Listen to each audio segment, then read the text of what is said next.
why would we have ambassadors representing the state that do not understand clearly what their terms of reference are? That's to the cards that I have drawn, that I am the minister at this point in time. And for members of the public... But you're also a servant of the people. The unions are not threatening to withdraw their labor, and neither are they threatening to shut the country down, as you did. I think your summarization of my position is highly inaccurate, and may I dare say a bit inflammatory. The strategy did not work the last time for you. So what would make this? Well, you're assuming that we're doing the same strategy.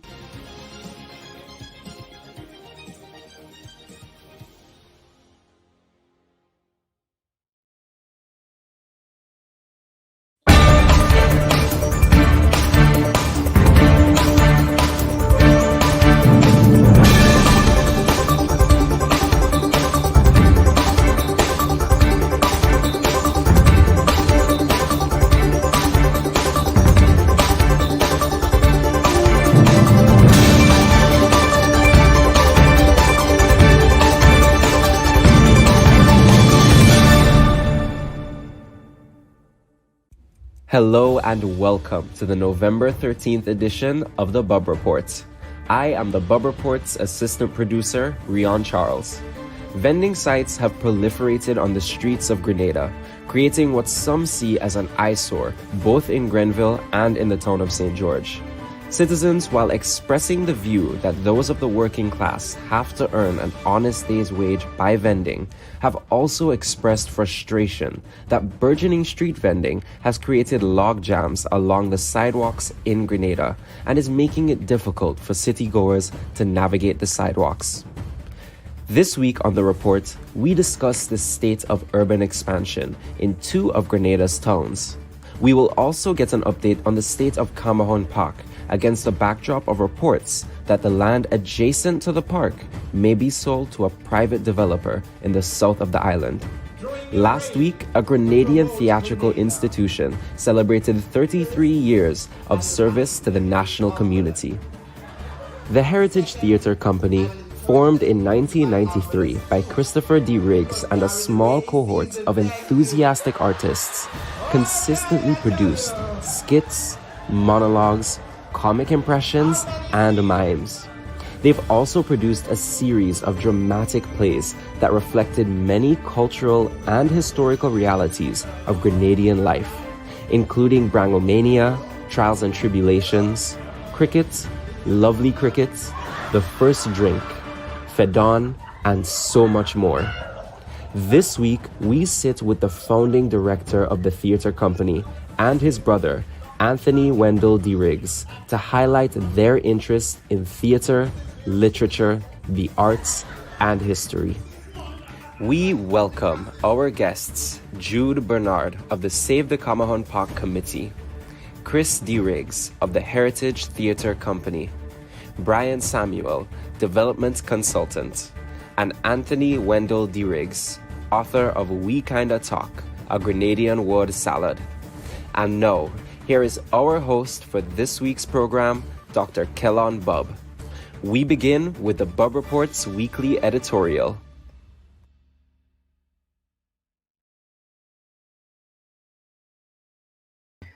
A pleasant good morning to our viewers and listeners, and we welcome you to yet another installment of the Bubb Report. As a reminder, I will not be here next week, and my very competent producer and associate producer of the Bubb Report, Mr. Kitaka Mawuto, will be co-hosting the program next week. Now we begin with today's editorial.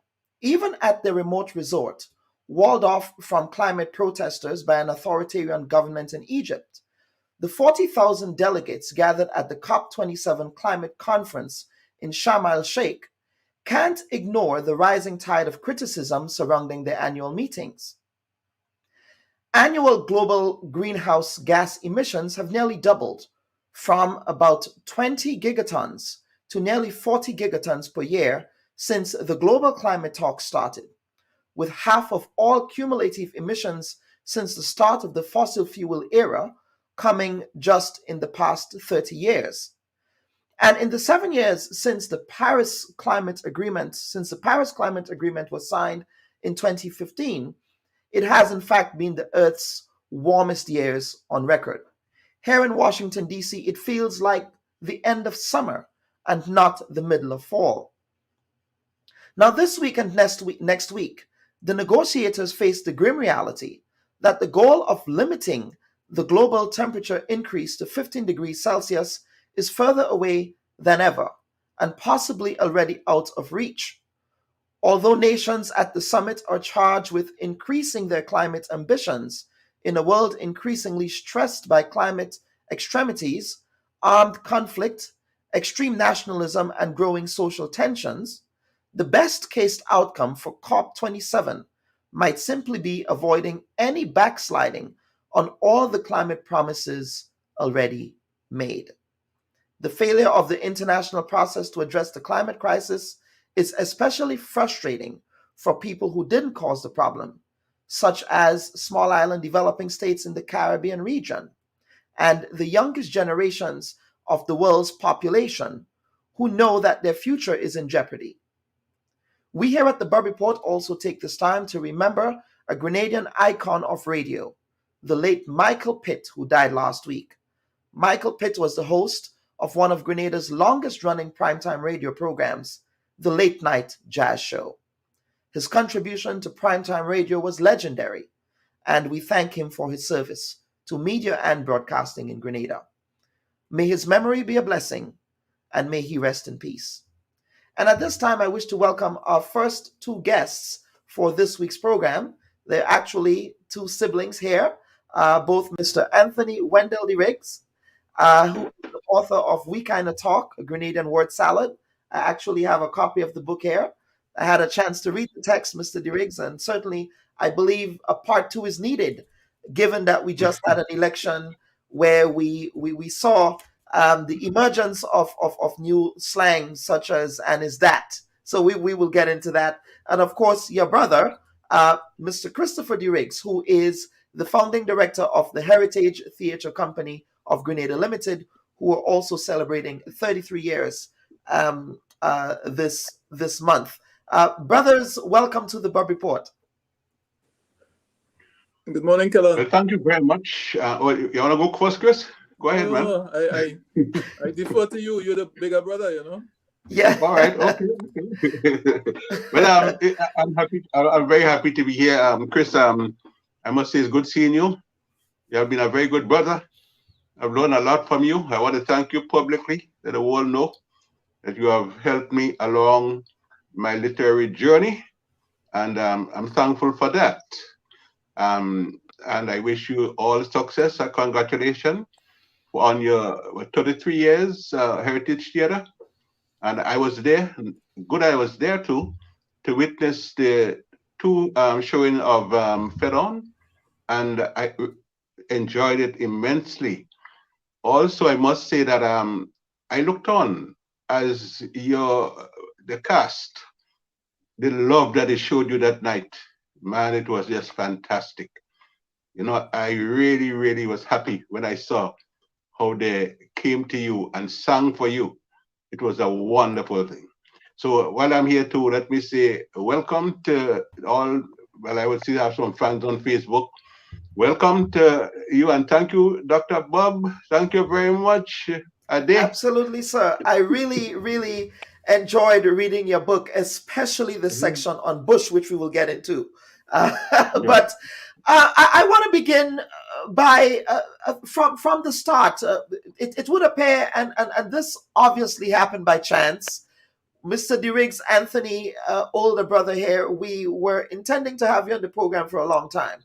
But your younger brother, we learned, was celebrating an anniversary with Heritage Theatre. So we thought, you know what? Why not have the two brothers on set at the same time? And it does appear that there are some interesting parallels between you two. One of them, obviously, commonalities, that is. And one of them is your love for literature and the arts. Talk about your family. Is there a literary streak in your family? Chris, you want to start? And then I'll go to Anthony. Let me begin also by saying, pay my respects. You know, thank you for Dr. Bubb. Thank you for having me on the program. Absolutely. giving me the privilege to share it with my brother, who, you know, it is a mutual admiration thing here. I respect, love my brother, and I also have learned a great deal from him. I often tell people that the sense of humor which manifests itself in the things I write, a lot of it came from just listening to him. You know, he, at a very early stage in his life, developed a special knack for renaming people, places, and things. So there are people who are going by nicknames that he gave them still decades afterwards. So he had a way of making it stick. I don't know if it's something that Donald Trump learned from him, right? But anyhow, so I feel honored to be sharing this program with my brother, and I also want to say I look forward to the discussion involving Brian and Jude, who I know are very patriots, very well informed and very well connected with Grenada. And I know they have a very valuable contribution to make to the discussion this morning. So you ask, what is it that is common about us that made us share a common interest in literature?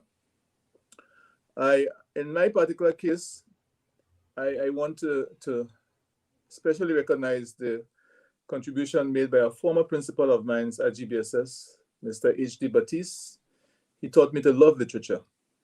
But that was in a formal, institutionalized environment. But even before that, we started life, in my particular case, well, he's older than me, so he probably remembers Cherry Hill. But Grenville Street for us was where a lot of our early socialization started. And then the Carnage, Cooper Hill, there was a big mango tree at the foot of Cooper Hill, just 3 houses from the base of the hill. And that mango tree was a theater. We had theater under the moonlight, and there were people who were natural storytellers. So on any given moonlight night, the large stumps of the tree form seats. And I'm sure Wendell remember a character called Mafu, who told us some of the most outrageous stories and frightened the hell out of us with some of these stories. But that was a foundation in theater, in oral theater. But there were characters all around, whether in Mr. Marshall's rum shop, there were a whole multitude of characters. In the night, they would get together under the influence of rum and sing in the most melodious, sometimes raucous ways, and so on. So we were inundated in a kind of environment where there were characters, and characters is what makes stories. So that was where it started for me, and very much so, I think, influenced his own, Wendell's own, Anthony's own development as a storyteller. You have, if you start into an environment where there is storytelling, it is very easy to continue and to consolidate on that art form. So this is what I have to say on that so far. Yep. Anthony, and you also shared with me that there is another brother of yours who is also into storytelling and poetry and things like that. But we will get into that, of course. So your brother talks about the influence of that oral tradition in the communities within which you grew up in. Talk to us about that influence. Well, for some reason, since I was a little boy, I had interest in telling stories. I had interest in moving around the people in Grenada that many people look down on, because it was my belief, and I still hold that belief, that from them, you'll get very valuable stories. And I appreciated them then, and I appreciate them now. When I go to Grenada, for instance, and I sit on a big stone in Grandance with a character who I named also, call him Junior the Visigoth, for the whole European tribe, and sit and talk to him. And everybody look upon him as a, stupidity, or whatever the name that we'll call people, but I saw value in him. So as a young boy moving around, started like looking and storing information. I would go to Pandy Beach in Belmont, and I'll see Mr. Marisho there, an old man used to call Egghead. And I would look at him and look the way he stared at the horizon. At that time, I didn't know that I was going to write a poem about him 40 years after, but the information stayed in my head. So yes, I was having the information stored, and it came out many years later. But there were influences that I must talk about. People who saw the storytelling ability in me. I single out Mr. James Andrew, who was a teacher at the St. George's RC Boys School. I think J.W. Fletcher School now. And, it's so important, Dr. Bubb, when teachers tell students, encourage them and give them good words, prompting them to achieve, it's very important because it remains in the head. And Mr. Andrew, yes, he was one who actually propelled me, helped me to actually write because he saw the ability in me. Mm-hmm. Mr. H.D. Baptiste, I remember the time I was teaching, a student teacher at the St. John's Christian Secondary School. And an A-level teacher for English language was needed. And it was hard to find one. So I ended up, it was a H.D. Baptiste on Saturdays, and he gave me private lessons to sit the GCE A-level examination. And as Chris, I learned a lot from Mr. Baptiste. I never went to GBSS, but I was happy when I had my first book launch in Grenada. It was at the auditorium in GBSS, and Chris can tell me if I'm right here. My father actually built that, our father actually built that auditorium. Yeah. And so, yes, Dr. Bubb, the influence was there, but I should not leave out Sister Shaper, Joy Shaper of the St. John's Christian Secondary School. Mm-hmm. She told me something that was very, very important in terms of storytelling. Because we were accustomed to reading Shakespeare and Frost and Blake and the Gloomy Hardy, but we were not really writing about our people. Looking at, and she told us, the class, he said, make use of local color. Look around you. What do you see?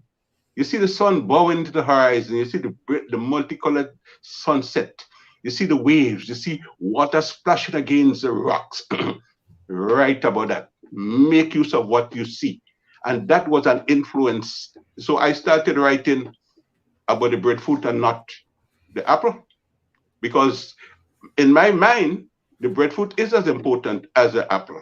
And when the breadfruit gets the respect that the apple gets, then we know we are going somewhere.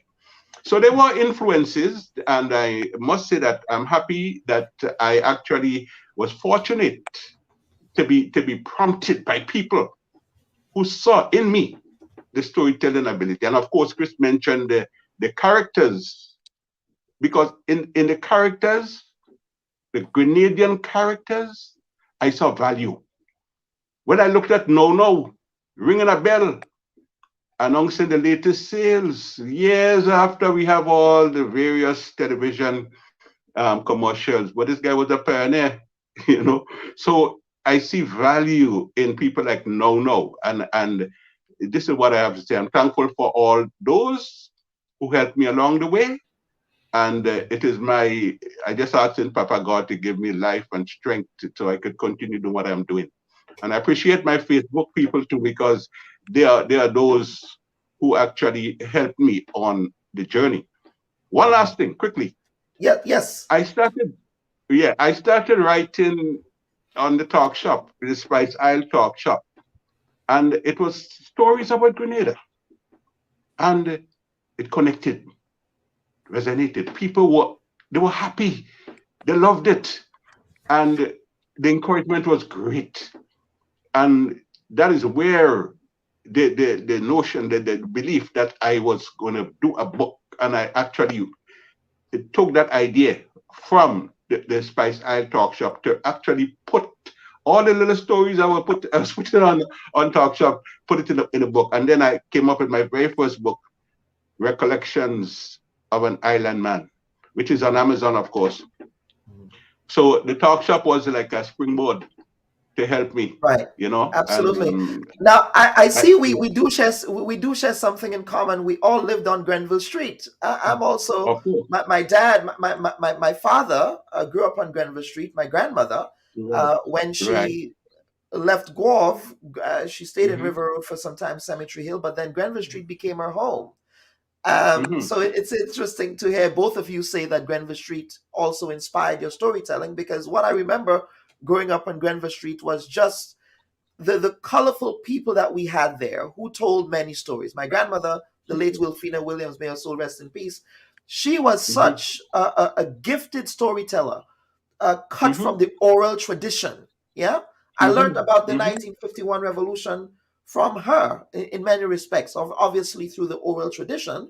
And Right. perhaps if she did not have those conversations with me, I might not have an appreciation for history, an appreciation Right. for writing in the way that I do have an Right. appreciation for writing now. So talk to us about Grenville Street and your time on Well, Grenville Street, because these days well, Grenville Street, they call it Four Roads and it gets a bad rap. I just say a little thing here before Chris jump in, because I'm sure you Yeah. have things to say about Grenville Street also. A couple of years ago, I went to Grenville Street to look for a friend, an old friend of mine. Well, actually, it was family, Joey. Joey was like, he loved basketball, you know. Joe, yes. You know Joe, right? I know So Joe very well. Right. So I went to look for Joe. And a guy saw me Four Roads, the area there. And he said, boy, you need a visa to come here, you know. I said, what? I said, let me tell you something. Let me give you a little history here. And I pointed out where Mr. Brown had a shoemaker shop. I asked him if he knew about Miami Beach. And he just stood there listening to me.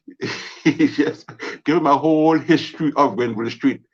Because that street I remember so well, because there was a friend of mine called, well, he died now, God rest his soul, rest in peace, Godfrey Gooden. Godfrey Gooden used to hold my hands and bring me to Palmer School, you know? And in those days, you had the older boys looking out for the younger ones.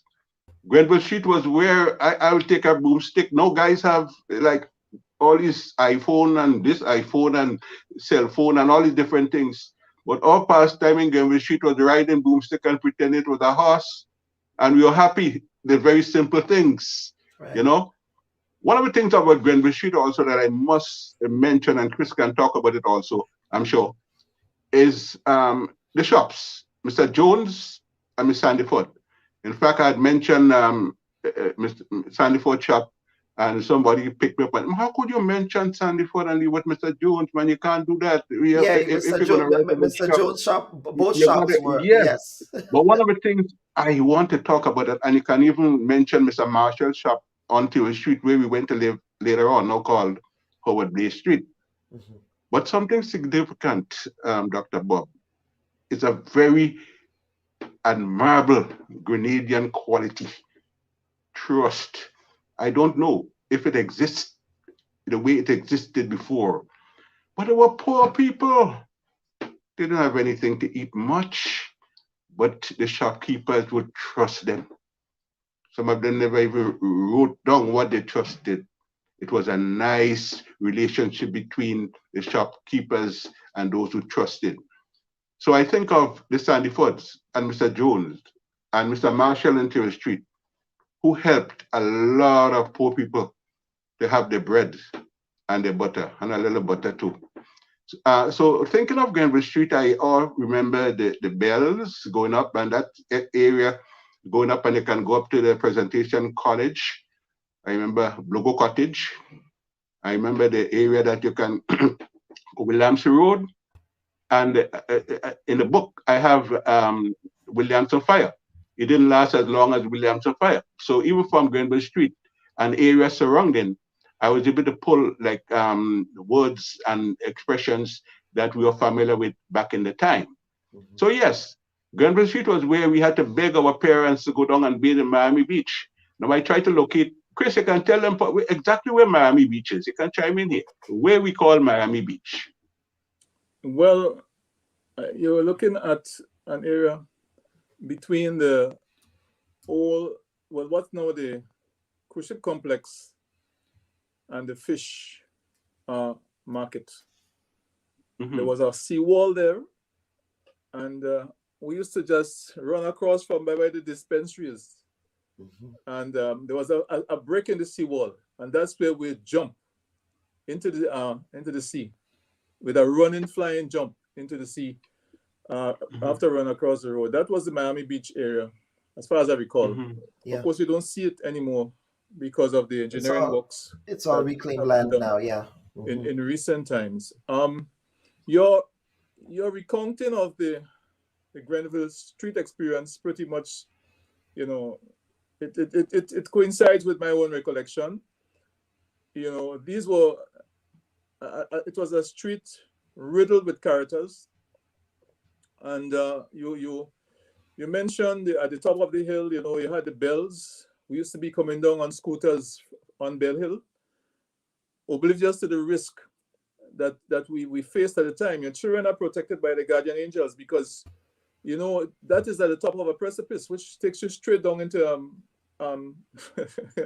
What was the funeral home? Yeah, I mean, Lockwell was there, and the abattoir was below there. Yes. Yeah.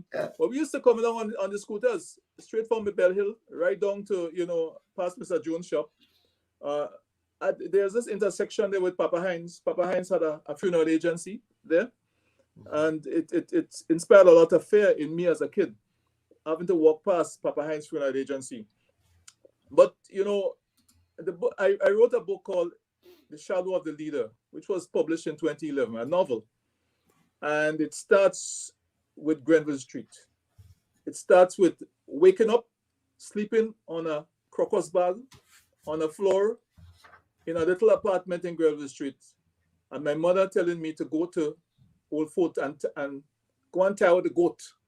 So going to Old Fort, through Blogo Cottage, up to Old Fort, which was different in those days. There was a lot more bush, and people kept animals there and so on. So some of the characters, of course, most of them have died. Papa Hines, the other fellow called Professor, and Mr. Sandyford was a very high-profile character. Gerald Sandyford, yeah.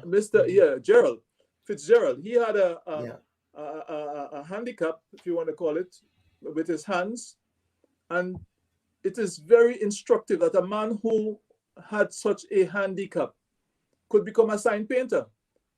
He did not possess the 5 digits on each hand that we have. This man had a formation that just morphed into one digit basically, and this man was a sign painter painting buses, the wooden buses that ply the routes from St. Patrick's to St. George's, St. Grenville to say, and he was Grenada's most high-profile sign painter. It shows what is possible if people have a mindset where they are willing to overcome what are perceived as disadvantages and obstacles. So it's a lesson in resilience. So apart from all the inspiration and everything we get, in terms of the characters, there are people there we saw who taught us lessons in life and overcoming obstacles. So it was a great initiation into life, the whole Grenville Street experience. Yeah, and I think I can also relate to that experience too. But Wendell, we will get to your text here.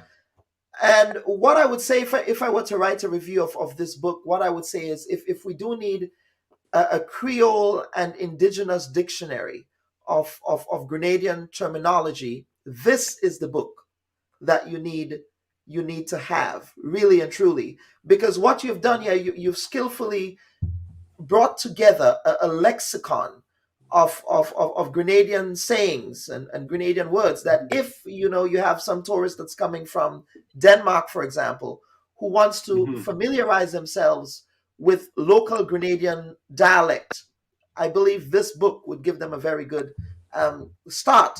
But in bush, you talk about bush, right? And on the bush, you talk about the bush bath. You go on to explain what the bush bath is. It would be required to cure the blight one suffered after being peed on by a jumbie or experienced bad luck. The types of bush with the curative effect would be selected by the shaman or the Obia man who would administer the bath. A venue of choice for this ritual will be the mouth of the river called the boucherie, right? Then you go on to explain what a bird in hand is worth two in the bush is. You go on to talk about you take bush. Let's see. To break bush, you dig in bush yam, drinking bush for people fever. That is one that we still use, right? You drinking bush for people fever, or you don't want to drink bush for people fever. Drinking bush tea, right? The bush doctor, bush broom. Then you go on to talk about friendship, right? So this book is really, really good here. And talk to us about this particular book and what inspired the writings that we see here. Well, just to say a little about the bush again, the words that we use, and you will see people like Alistair Hughes and Claude Francis. They will tell you that the words mirror our history. Just say, okay, the words are not only words; the depth in it. You can go back and learn something from what we say if we know the history of the words.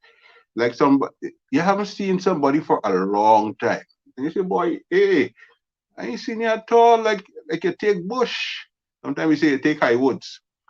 We talk about the Maroons back then, because the Maroons used to run away from the enslaved. They used to leave the estates and run in the bush. It wasn't only Jamaica that had Maroons. A lot of people don't know that. Grenada had Maroons also. So when somebody tell you about, like, I ain't seen a long time, like you take bush, they're probably talking about going back in history, And one of the things I mentioned also about bush is bush cricket. Boy, I did bush cricket, the umpires, a ball hitting your head and the man putting you out, because he didn't get enough he didn't get any proper training in being an umpire. So anyway, the ball hits you and somebody appeal, you're out.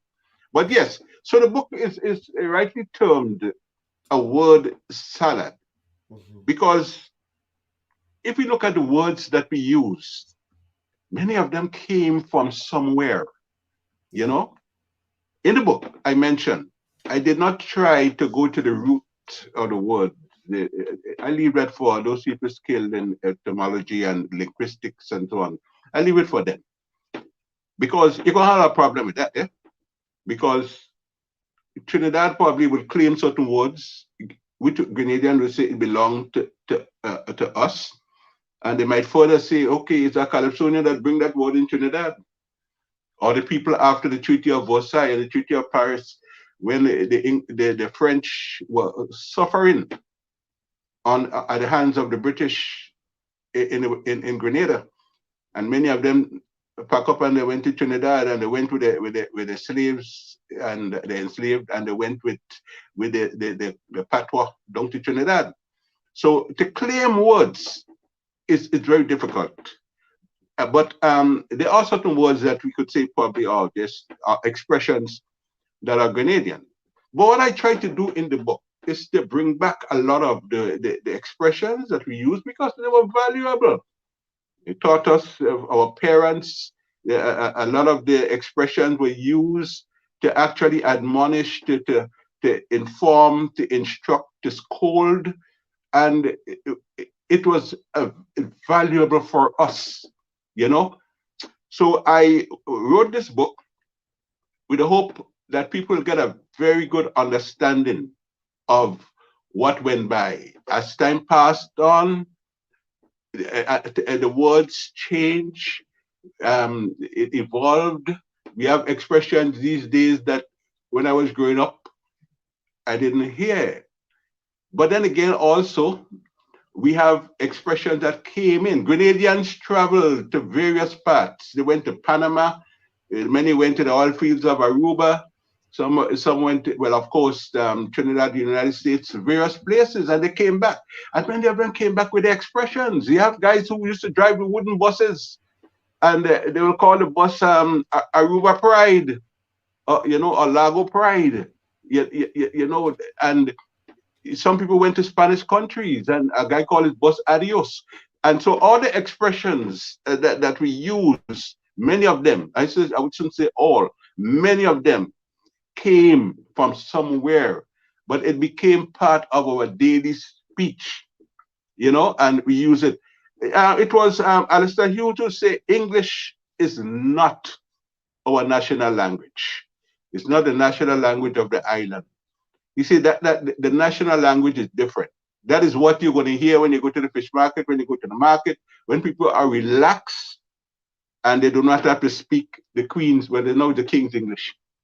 This is what you hear. And it will touch Grenadians because that is Grenada.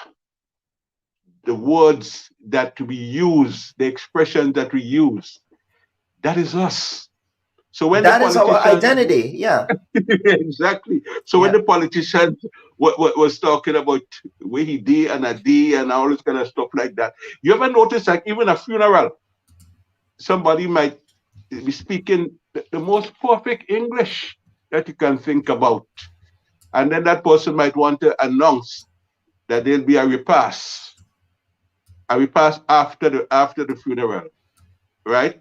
And they might say something and talk in good English. Okay, ladies and gentlemen, there'll be a repast, and it will be on so and so address, and we invite all you to participate. But listen, don't let better belly bust than good food waste. And the whole everyone start laughing. Why they laugh? Because it touched them, you know.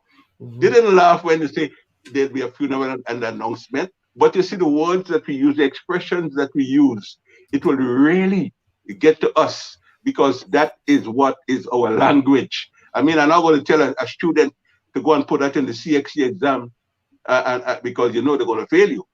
But in our conversations, we get you to other by talking what we know and what has evolved over time, and what became part of us, or part of us. And I believe you might need to have a running list of new linguistic terminologies that comes down the pike all the time, because now you have one that's I believe popularized by Tessa Sincere, Dr. Tessa Sincere, on the political campaign platform, where she said, "And is that?" Yeah. Oh, and is that? And there are others. I had a short list here. One of those I hear always on Facebook. Somebody don't agree with you. They don't like what you say. You come last with that one. You come for me. I had time. You come. You're playing your bad. Come for me. I had time. Well, drink water and mind your business was one I was not too familiar with, but the people say that's also new. Yeah. Stay in your lane. We used to say bat in your crease.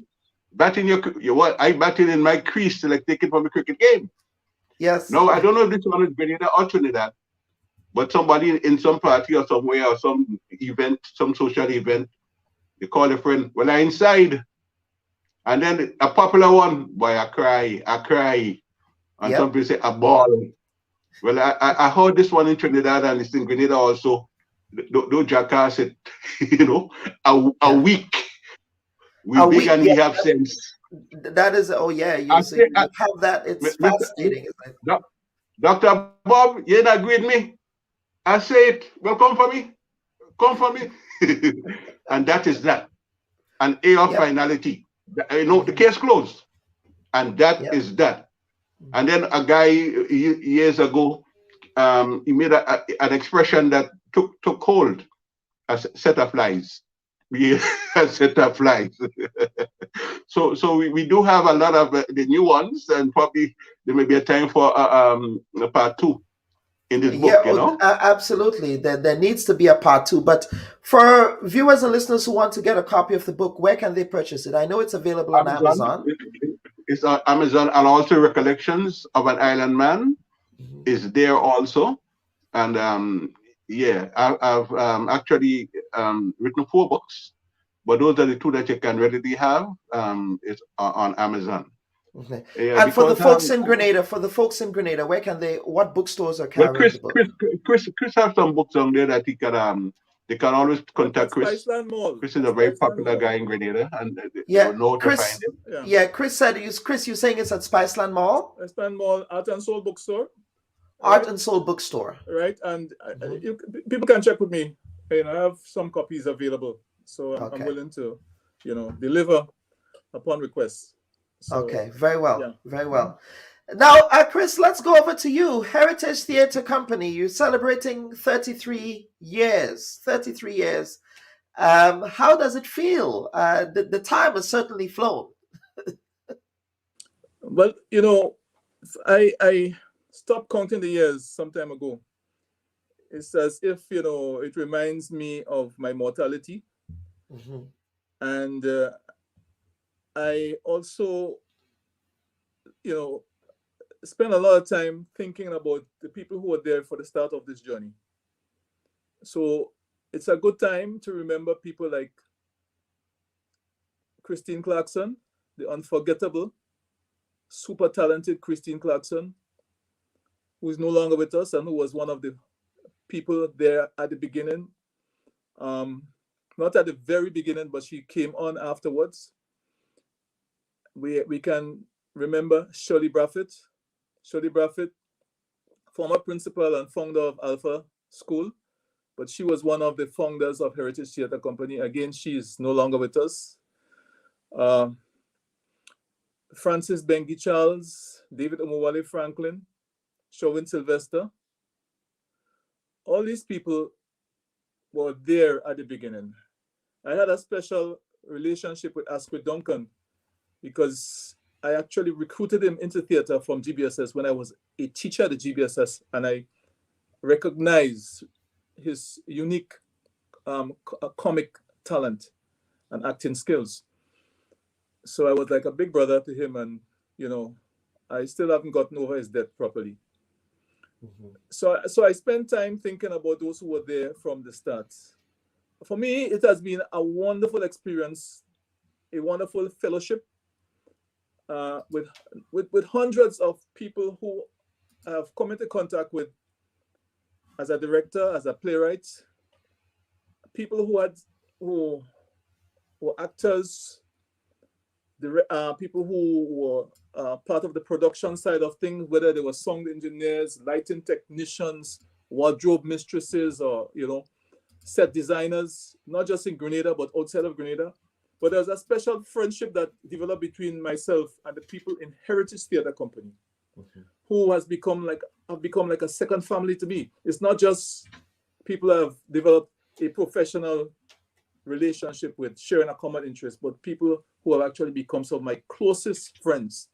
And that is something that, you cannot put a value on.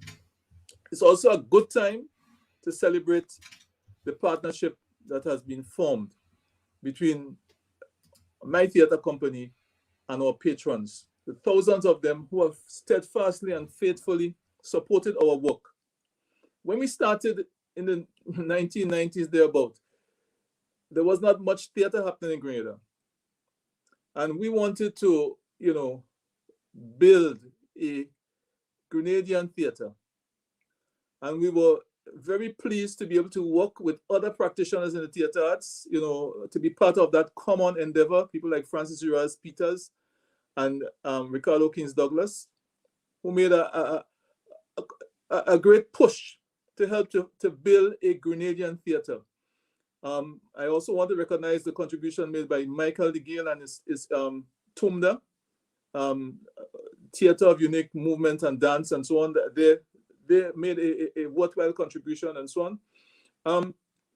But in Heritage Theatre, we decided to do Grenadian plays. We decided that our stories were just as legitimate, were just as worthy of being told. We somehow didn't rationalize it, but we understood that big and powerful countries like the United States and Britain had projected their arts globally through their movies and their books. They had projected their culture into the global landscape. And somehow it got to us that we needed to assert the legitimacy of our stories and proudly and boldly put it out there. And that is what we did. So at a personal level, I've written, I'm not counting anymore, but at least 25 plays. Some of them are full-length plays. And they have all been done by Heritage Theatre Company. Some have been done by other companies in other places. Right now, there's a group in St. Vincent doing one of my plays called Patient Zero, which I wrote during the period of COVID. Agape Theatre, it's called, in St. Vincent. But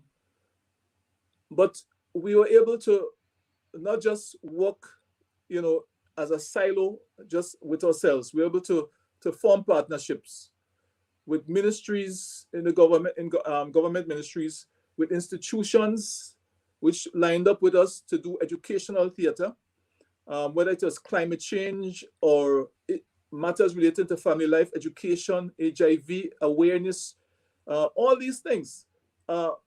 So for theater became for us not just a curious, interesting activity, but an opportunity to educate people in our country.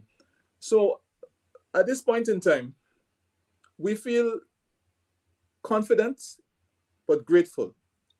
We have been able to entertain Grenadians, doing hundreds and hundreds of productions in Grenada, but we have also toured 14 different countries, being cultural ambassadors for Grenada. Some of our favorite stomping ground was New York. We have performed in Brooklyn Center for the Performing Arts, Mahalia Jackson Auditorium, Wingate Theater. We have done performances in the Bronx. We have done performances in University of Maryland, Howard University. We have stomped Toronto and Montreal and these places 6-7 times in doing tours. So we were able to reach out to a Grenadian diaspora. And what was particularly interesting also is that if we do a show, when we did a show at the Brooklyn Center for the Performing Arts, and there were 1,300 people present. In some cases, 400 of the audience would be Trinidadians. So we discovered also that what we had to say had meaning not just for a Grenadian audience, but for a Caribbean audience. So at this point in time, we're celebrating 33 years. We just did Julian Feather, and we were able to work outside of just the limited membership of Heritage Theatre and to bring into our cast some individuals who had no experience in theatre, but when they were given the opportunity, they were excellent on stage. And Julian Feather was a blockbuster. We did 14 performances at the Trade Center. It's almost unheard of to do so many performances in such a large venue. But people kept coming. We won friends, we influenced people. We gained new theater converts in terms of an audience and a clientele. And we hope we can actually keep these people interested in theater. But go ahead. Your repertoire is extremely impressive. I'm looking at it. You had the Funny Show in 1993, Comedy Club 1995, We Come Back Again. Was that a play on Black Wizards Come Back Again in 1994 when he won that Calypso crown? Yeah, we actually try to connect emotionally and psychologically with the pulse of the nation. What people are talking about, we actually try to connect. For example, the play on the campaign trail, the production on the campaign trail was in 2004. A reflection of what happened in the elections in the previous year, was it? Yes, the 2003 elections. The lighter moments in the campaign. There was a piece done by Dillian Walters of a certain high-profile member of the public who went to vote on a horse. And after he finished vote, he couldn't climb the horse again. And it was a very, very funny thing to see him falling off the horse and desperately trying to climb the horse. And that picture just stuck in people's minds. And that was the material. They were virtually writing the script for us, The kind of stuff that the politicians politicians write the script for playwrights, I think.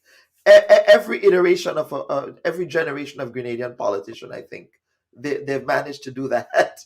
There was no shortage. And there was no shortage. No, absolutely no shortage this last time around, right? where did the day, right? Yes. I the day. Give me the thing, right? And you never see politicians whine like them fellas whine last time, you know, right? I'm telling you. Yeah. And then you go on Brango Mania Live and Direct, Heritage Spectacular, Millennium Bash, Yeah. Trials and Tribulations, Pekong Party, Heritage Comedy Bash, After Carnival Comedy Bash in 2003 on the campaign trail, which you just mentioned.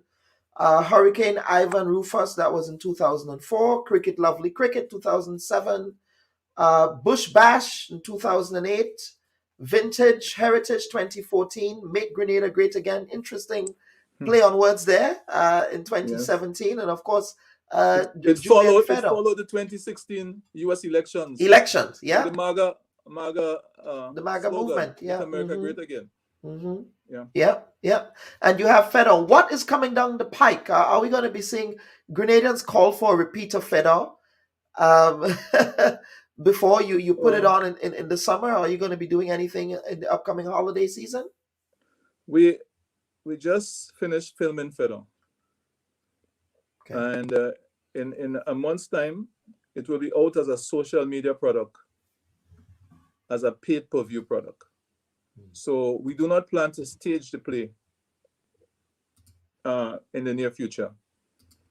But we are going to give our patrons in Grenada and internationally an opportunity to access our work digitally.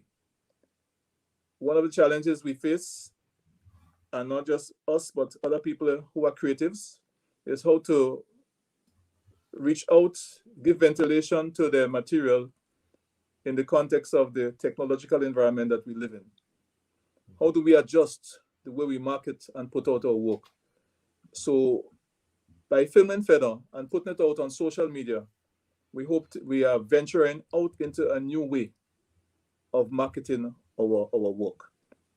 We want to be part of, I have written a new play and I haven't really put out, I've not spoken about it yet. So that's in the first quarter of next year. And it's the first play I've written where most of the characters are women. The main character is a woman and is inspired by a very high-profile woman in Grenada's history. So look out for that in the first quarter of next year. I would say no more about it, but the working title of it is Julie Mango. But something I need to say, Kelon, is that we want to reimagine, re-examine what we are doing as a creative industry in Grenada. We know for a fact that the creative industry has been treated as an afterthought, to the extent that governments and policymakers have given thought to the creative industry. We understand it's a legitimate economic sector that can provide people with an opportunity to make a living off their God-given talents. And we want to be part of a new dispensation in the creative arts. And therefore, we want to see the resurgence or the emergence of a new thinking in the policy environment for the creative industry. So, theater, dance, music, film, all these must form part of the platform of a new creative industry in Grenada. And we are doing so with the confidence that our stories are just as legitimate and worthy of being told. But there's no shortage of talent in Grenada and the Caribbean. Otherwise, we would not have won at least 3 Nobel Prizes, whether it's Sir Arthur Lewis, Derek Walcott, V.S. Naipaul, a region that is punching above its weight. And certainly Grenada, we are straddling the world in athletics in spite of our small size. And we see what's happening with music. Our creatives in the music industry are doing a great and wonderful job. So the policy environment needs to be crafted. And it's a challenge for those who have the good fortune to be crafting policy to do something different. And I look forward, I was encouraged by what I heard from the current administration with respect to a new policy environment for the creative industry. And I look forward to working, and building synergies with them in that regard. Have they consulted you?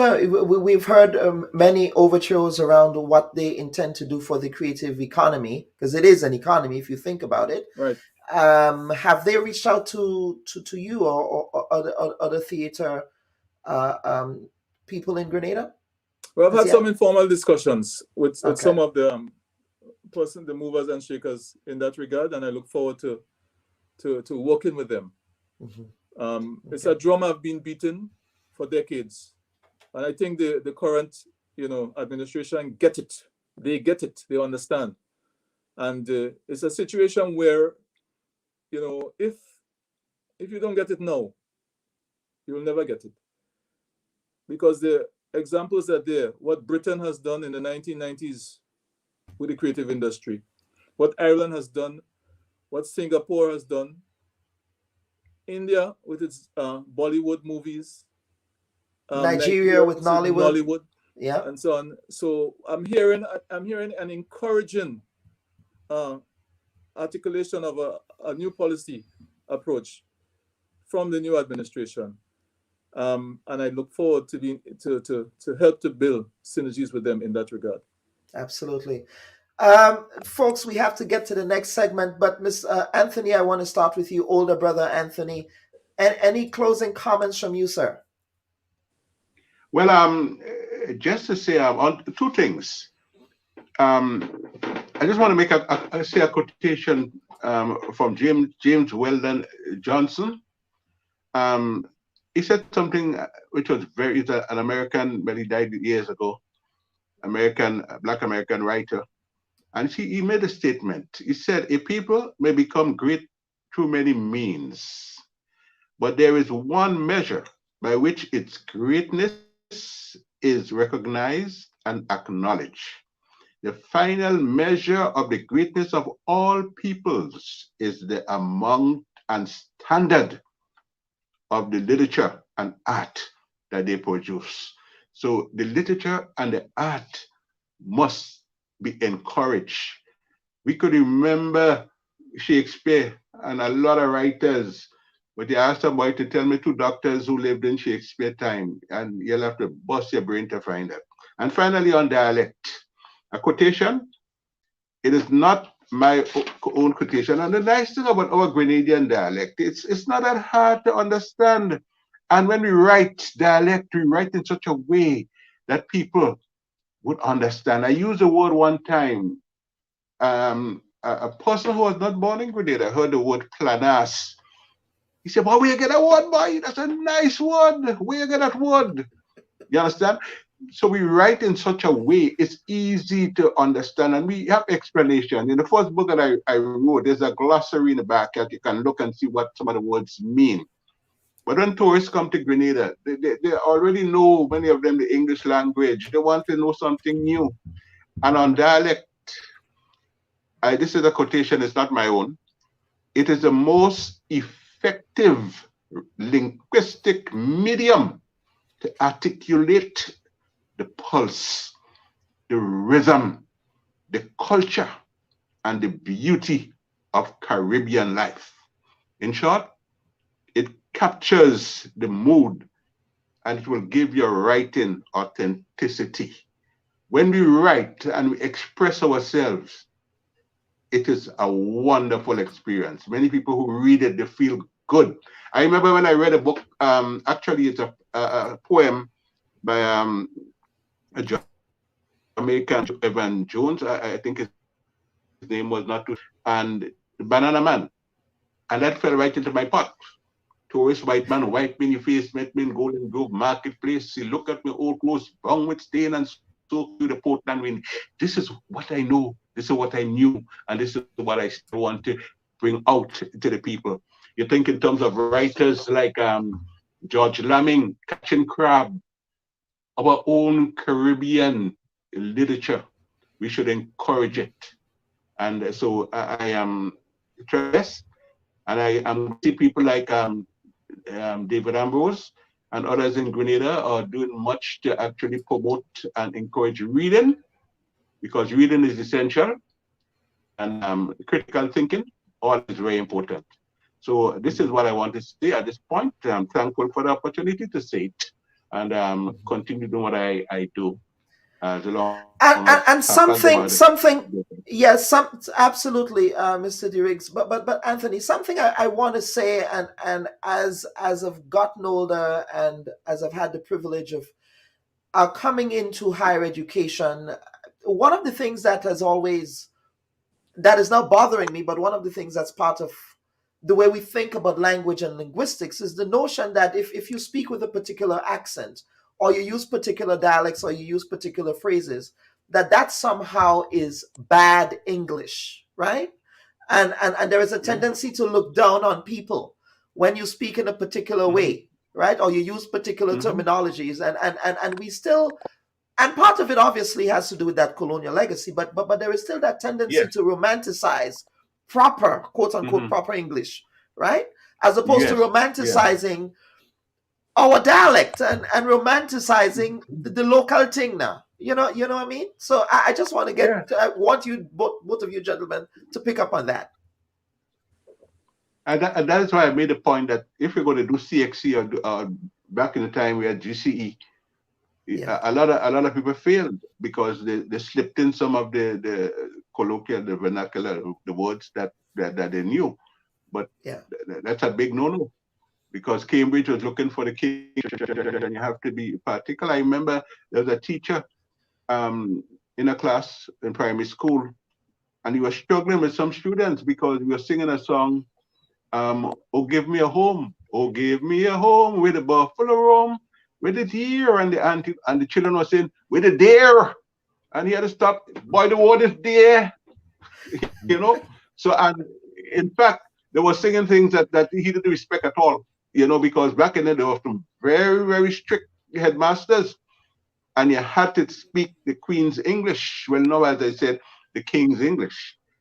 So, but if you want, and this is why I agree with Alistair Hughes, that our national language, what we speak in the marketplace, it's not what you're going to hear in the airport, because nobody's going to tell a foreigner, use a word, a slang expression, or so on. You speak it in such a way that the foreigner will clearly understand what you mean, what you're saying. But it's a national treasure, our words and expression, that it mirrors our history. And a favorite term I like to use, because it was used before by, I think it's the same, Claude Francis. The words that we use, it unlocks our history. Just one word, Skyred, Squandermania, and Masanto. And you can actually, right. So just a simple word. And the indigenous Kalinago and the Galibi, they didn't leave much in terms, because they didn't have any kind of writing to actually for people to read. They had carvings and so. But we still know Maboya. Everybody passing to go to Guava and see a place called Maboya, or the Maboya Island up in the Grenadines. But the word Maboya, it's a spirit. It's like an evil spirit. And so the word Maboya, as far as in the Grenadian context, if we sit and think of Maboya, something must have happened really bad up there for them to call it Maboya. There's a lizard too called Maboya. So again, the words that we use, it unlocks our history. And this is what I want to say. Yeah. Absolutely. Chris? Well, language is evolving all the time. And some expressions that creep into the language as colloquialism enter into formal acceptance as time progresses. And so if you look at a dictionary of English 40 years ago, and you compare what passes as an English lexicon or dictionary now, you'd see significant additions. And that is how language is. Language is a living organism and changes as time progresses. Some of the outstanding English writers, like Chaucer, what he wrote sometimes were regarded as colloquialisms, but he's respected for his writing, and the same thing could be said about American writers.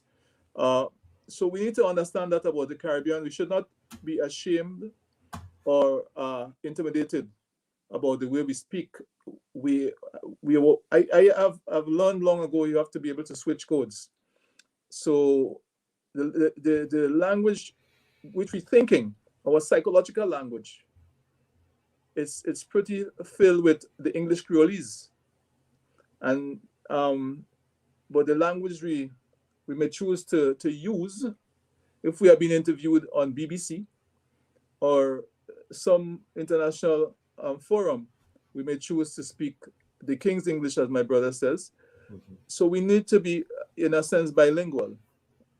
Give due recognition to our psychological language, but we also need to understand that, if we want to communicate, we have to be able to master the King's language, and we should not feel any sense of shame or intimidation over telling our own stories.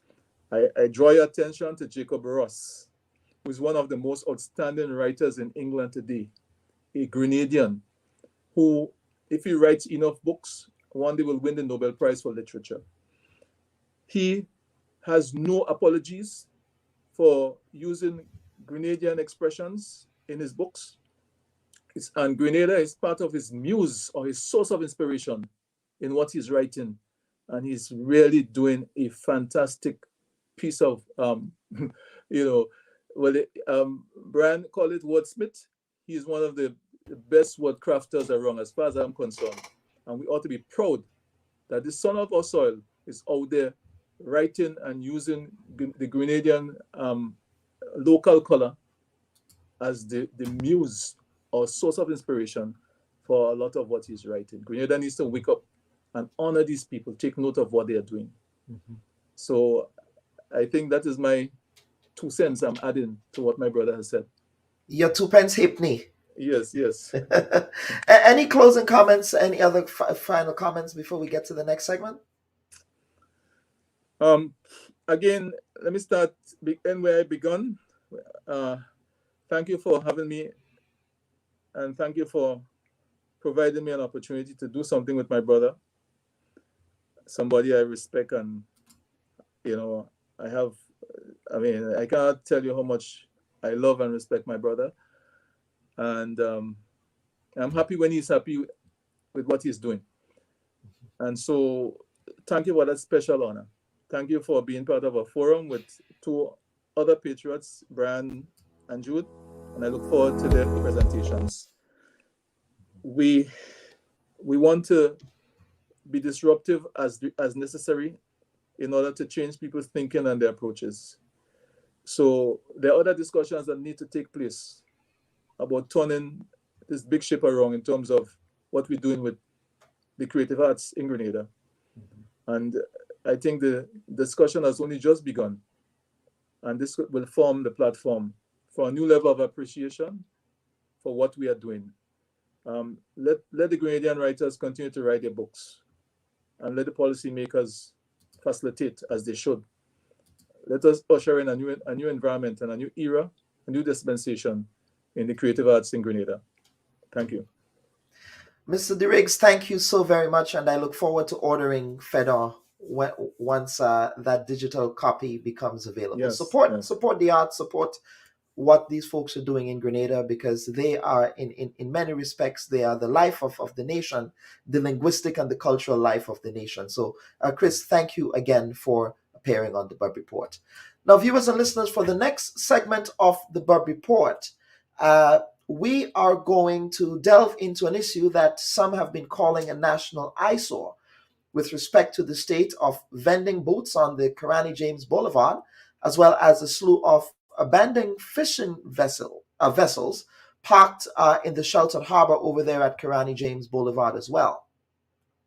What is happening on the Kirani James Boulevard, however, has been described as a national eyesore, but can be emblematic of the issue of sidewalk vending proliferating across the country. Now, we did make attempts at reaching both the Member of Parliament for the South St. George constituency, as well as officials from the Physical Planning Department in Grenada, who we understand are responsible for issuing those permits. Now, the Honorable Andy Williams, who we reached out to last week via WhatsApp, Our message was read, but he did not reply to our message at the time. The platform is still open for us to discuss this issue whenever he chooses to appear. We also contacted the physical planning unit. We were told that they have the authority to issue those permits for the booths on the Kirani James Boulevard in tandem with the Spice Mass Corporation. When we followed up with an invite to a representative from the physical planning unit, we were given the bureaucratic runaround. We were instructed to call an office, which told us to send an email to someone and to call back at a certain time. When we called back on that particular number, the phone rang out. Certainly no one had the courtesy to reply to any of our messages. And at this time, we want to take a quick break. We would go down memory lane with Heritage Theatre Company, and then we will come back with the panel segment of the week. Please stand by, folks. Why would we have ambassadors representing the state that do not understand clearly what their terms of reference are? These are the cards that I have drawn that I am the minister at this point in time. And for members of the public... But you're also a servant of the people. The unions are not threatening to withdraw their labor, and neither are they threatening to shut the country down, as you did. I think your summarization of my position is highly inaccurate, and may I dare say a bit inflammatory. The strategy did not work the last time for you.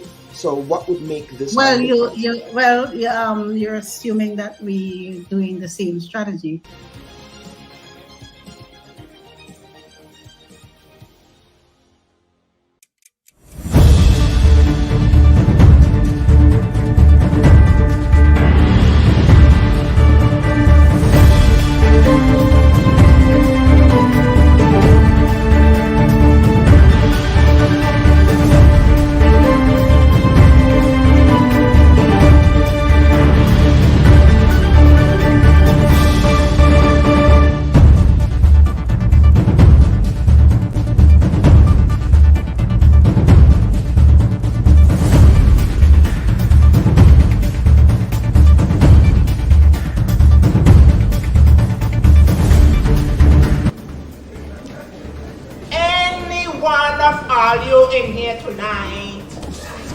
Ever was the child?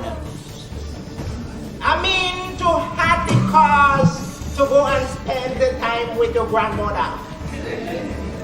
And when I say grandmother, if you have any grandmother in here tonight, don't get me wrong, you know. Because we have some grandmothers, they're nice and sweet. Children could do what they want, nothing in wrong. But we have some again, you ain't do nothing, and everything wrong. That is the type of grandmother I'm going to tell all you about here tonight. Is to hear them when they see you for the first time in a long time. Hey! Who come there? Come and give your granny a kiss, chunkulo. Come and kiss your grandmother. Oh, gosh. Oh, gosh. Oh, nice, yes. Oh, sweet. Let me get your look. And you're talking backwards. Look here. Watch. Pull your little watch inside of the room there here. I want to see you back outside for the day. Hey, say. I want to say about you, mark me again. It's so they stop these days. My own does do the same thing too. Nobody talking to you. Yes, girl. A matter of fact, go outside and play. Yes, what are you saying again? Oh, don't tell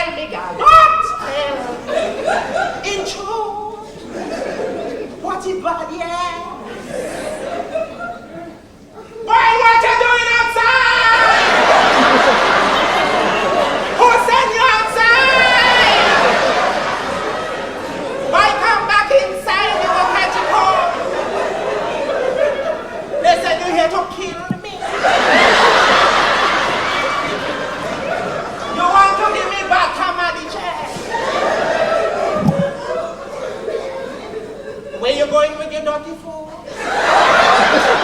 Go and wash it. And not in a little bit of water. Underneath the pipe. And when you finish, dry it with a piece of torso under the house. You want some juice? You want something to eat? Oh gosh, come and eat something for Granny Chokolo. Come and eat a little piece of food for Granny. Eat something for Granny now.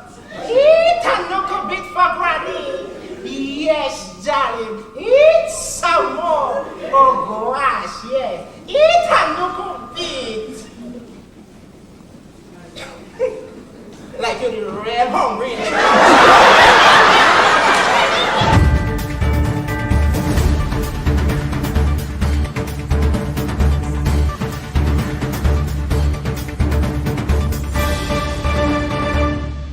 The next segment of the Bubb Report comes to you compliments S.A. Johnson Funeral Home. They are a Caribbean family-owned funeral service. They offer a full range of funeral services at affordable prices in New York City. They can be reached on 347-777-9797. S.A. Johnson Funeral Home. Because you deserve to be treated with dignity. And welcome back, folks. At this time, I wish to welcome panelists for this panel segment. We have Mr. Brand Samuel. Brand, welcome back again. The consultant, and Mr. Jude Bernard, who is a citizen, a concerned citizen in Grenada, who is also a community activist in many respects of the Save the Camahon Park Committee. So we would get into it.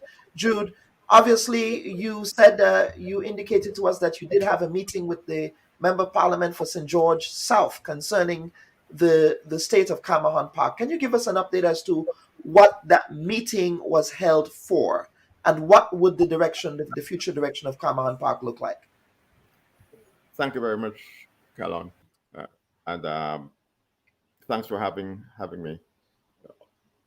Good morning to all your followers on the different media, of course. Yeah.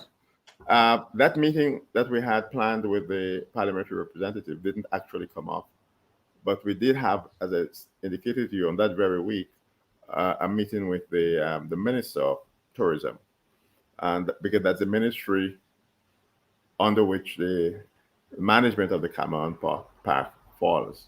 Mm-hmm. We had a very successful meeting with the minister. That meeting was requested by us as well, and I must say it was a very successful meeting.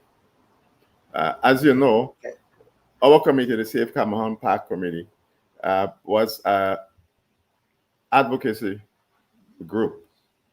Our main concern was to save Camahon Park and protect it for current and future generations of Grenadians. Save it in the sense that there was a threat to the existence of the park, because there was an attempt to use the park, the area that now the park now occupies, for a hotel development. It was not meant to be an, I would say, indefinite struggle. We fought for 6 years and counting, and I think we have prevailed, because the administration that was very intent on disposing of the park is no longer in place. And we believe that we have a much friendlier administration to deal with. Mm-hmm. But as I said to the minister during our meeting, we hope that not only will our name change from the Safe Camahon Park Committee Incorporated, but we hope that very soon we will cease to exist, because the threat to Camahon Park will no longer be there. And I am happy to report that that meeting with the minister and his permanent secretary and a couple of the technical persons in that Ministry of Tourism was a very encouraging meeting. We got from them the assurance that they understand and appreciate the history of the park and the thinking that led to the establishment of such a green space for Grenadians, and that they have bought into our idea of how the park should remain for the purpose that it was established. And they are interested to do one of the things that's important to us, because we believe that while we believe the current administration is favorably disposed to the park's existence, we want to get a commitment, an irrevocable commitment, that it will be there in posterity. I have two follow-up questions before you continue. Why was there a need to meet with the administration in the first place? Were there concerns, unresolved concerns, or moves that things that were happening that you were not that you were concerned about as a committee that needed to be addressed? And the follow-up question to that is what kind of legal mechanisms will be put in place to ensure that the protection of the park would be set in stone? Excellent questions. The meeting was initiated by us.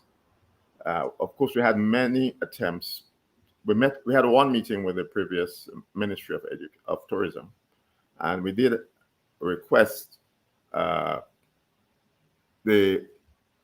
set up a sort of ongoing arrangement with us and that and the ministry. But we wanted to collaborate with the ministry in an ongoing way. If there's anything happening in the park, any plans for the park, that we could be a part of it. We've had offers of assistance, especially for the kids playing area, which right now is almost non-existent. And we had to turn down those offers because we were not the custodians of the park. So we wanted to have a collaborative arrangement, but we were told politely, I would say, by the past administration, no, we cannot collaborate with you at this time. And this was very disappointing to us. So we wanted to ensure that we were able from the get-go to establish that kind of rapport with the new ministry. And we got that. We asked them to assign a point person to work with us, to attend our meetings, where we have meetings every week. We still do after 6 years, every Wednesday at the park. And they have assigned someone who will meet with us. So we don't want to always have to be chasing on a minister or a permanent secretary, but there'll be someone there who is on board with us, who knows what we are doing, to whom we can convey any concerns, any requests, or anything of the sort. Because up to today, up to the last time we had an event in the park, we had to write to the Ministry of Tourism, pay for the use of the park, and get permission to use the park. This is still what obtains, on paper. Hopefully that is no longer going to be there. So yes, we initiated the meeting. There were also some grumblings that we did hear, but we didn't want to take hearsay for granted. What were those grumblings? Would those grumblings have anything to do with the land adjacent to the park? Because that has been an issue that you've raised. Concerns that if that land adjacent to the park is sold, then that can be a gateway for whoever the developer is to then lay claim to the park. Not really, because the previous, the current owners, because I think it was sold, from what we've heard. Okay. So it was sold. If you verify, they have, from what I heard, they have abandoned any plans of developing that spot. Our hope is that the government would repossess that site and make it available for possible future expansion of the park. But what the rumblings we were hearing were about competitive use for the existing park site. Just as we had mentioned now about what's happening, and we're going to come to that later on, about what's happening in the lagoon or Kirani James Boulevard and the street vending in St. George's. Yeah. Folks have actually approached us about coming and bringing vending into the park. And this caused concern, because that's not what a park is for. And so these are some of the things we wanted to get assurances from the minister, and we got them, that the park will be for what it was intended to be. Do you have that assurance in writing? Is there a legal document that says the park will not be used for the purpose of vending? Because we also heard that rumblings, again, unconfirmed reports. I wish the member of parliament for St. George South would respond to our messages, because perhaps he would be able to clear that up for us. But that there are rumblings that, again, unconfirmed reports that the park would be used for vending. And is that a concern that you also had? It was a concern. But I don't know if you recall, around 2017, the original stalwart who started that struggle, then Senator Ray Roberts. Ray Roberts, yes. He did pen a resolution in the Senate seeking to get the government to protect the park legally by legislation.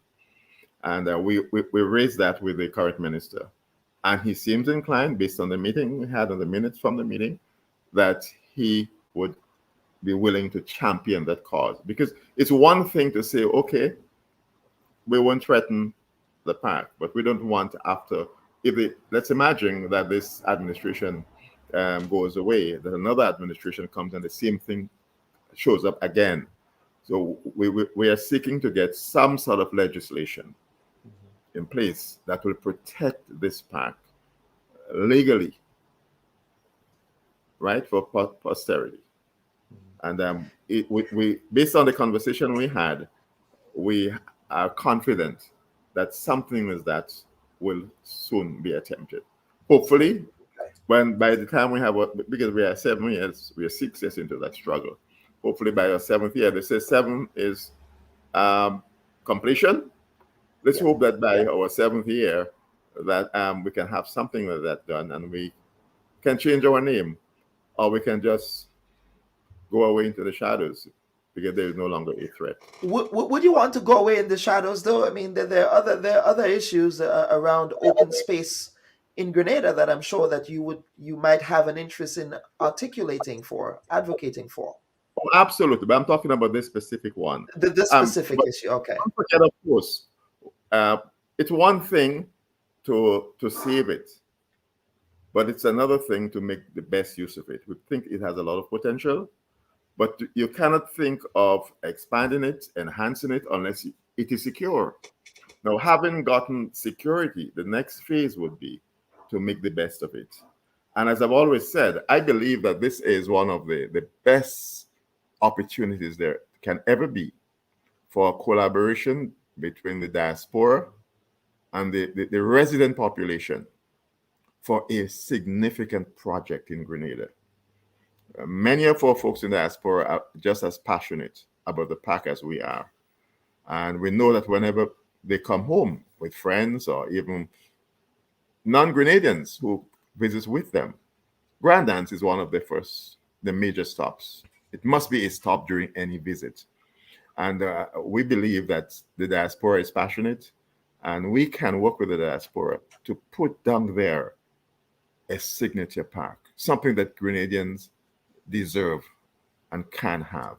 So it's not just a matter of the security, but it's also a matter of the enhancement. So we're not going away in the shadows in that sense, but it's just that the name Save Calmahon Park hopefully can be retired. Okay. Hopefully you never have to dust it off again once those legal protections are in place. I would hope that after you retire the name, that would not become an issue after that. But let me bring in our Brian Samuel here, and we want to really expand the discussion now. And I want to begin with an analogy. And the analogy here is you visit any major city, or should I say an anecdote, not necessarily an analogy, but you visit any major city in the world. The capital of that city is the showpiece of the country, right? It ought to represent what the country is all about culturally and socially and things like that. When I visit Willemstad in Curacao, which is a UNESCO World Heritage Site, for example, and I go to the center of Willemstad, which is one of the places I love visiting. It's one of my favorite places for a number of reasons, which I'm not going to divulge on air, but Willemstad as a World Heritage Site is the showpiece of Curacao. It gives you a sense of welcome, yeah? The Kirani James Boulevard, which is named after a Grenadian Olympian, history-making Olympian, ought to also be a showpiece for what he has accomplished and what Grenada represents. Now we're hearing concerns that Kirani James Boulevard might be returning to the days of the old Mang.